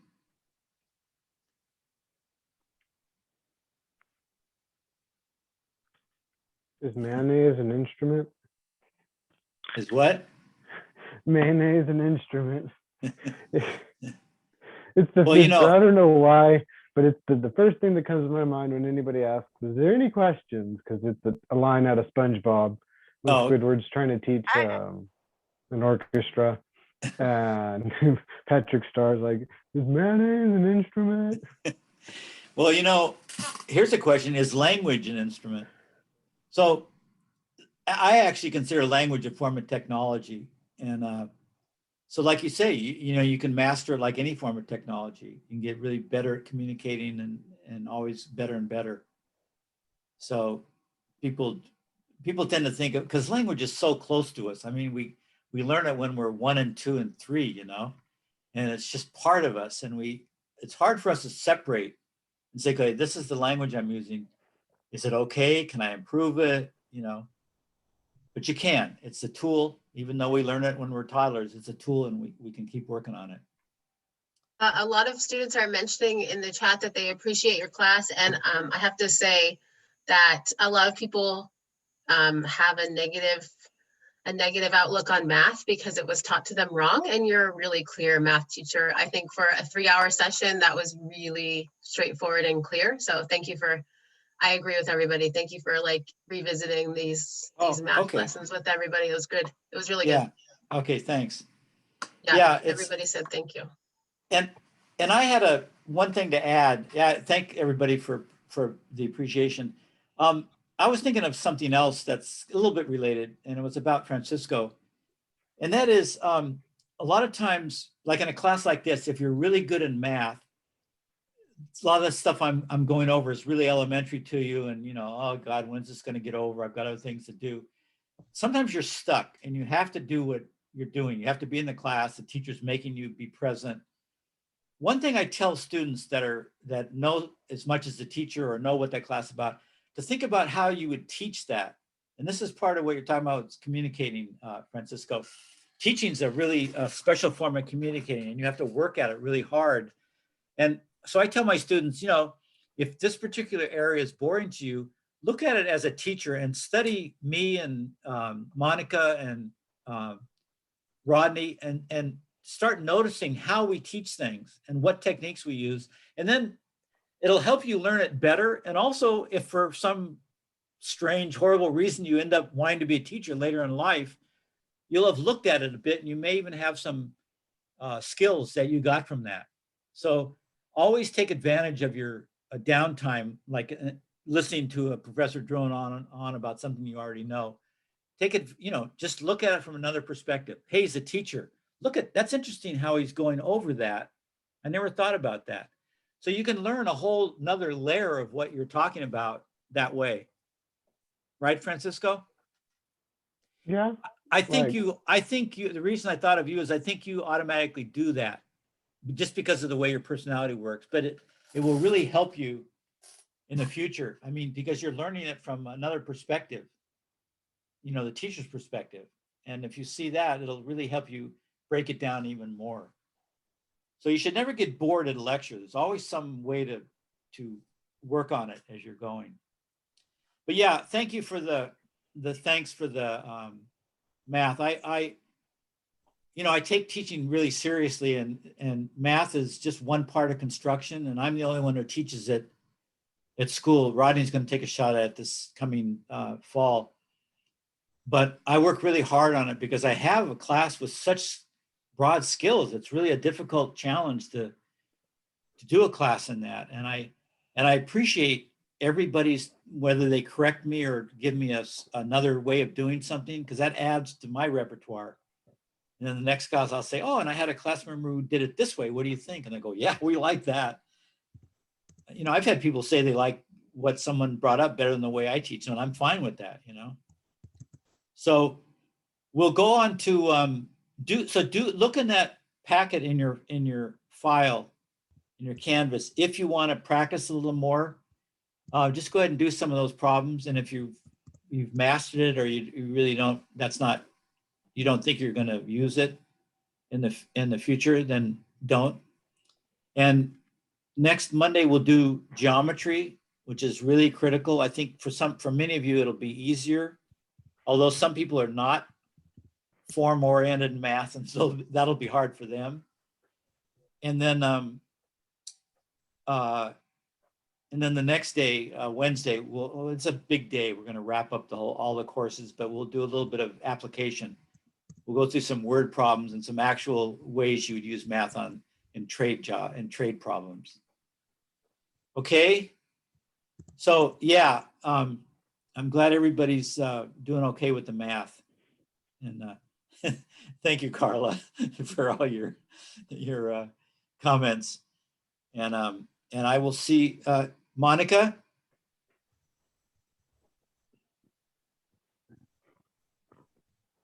Monica, are you still here? Yeah, I'm here. Okay, are you done? You have anything more to say? No, thank you so much, guys. Good job today, everybody. Okay, yeah, good job, Thank you. everybody. And we will continue. Tomorrow you have Rodney with some more electrical. And then next week we'll do some more math. Cool. Okay, everybody. Thank you. Have a good week. All right. Bye, guys. Thanks, Patrick. Bye. Yeah. Bye, everybody. See you tomorrow. Bye-bye. Bye. Adios.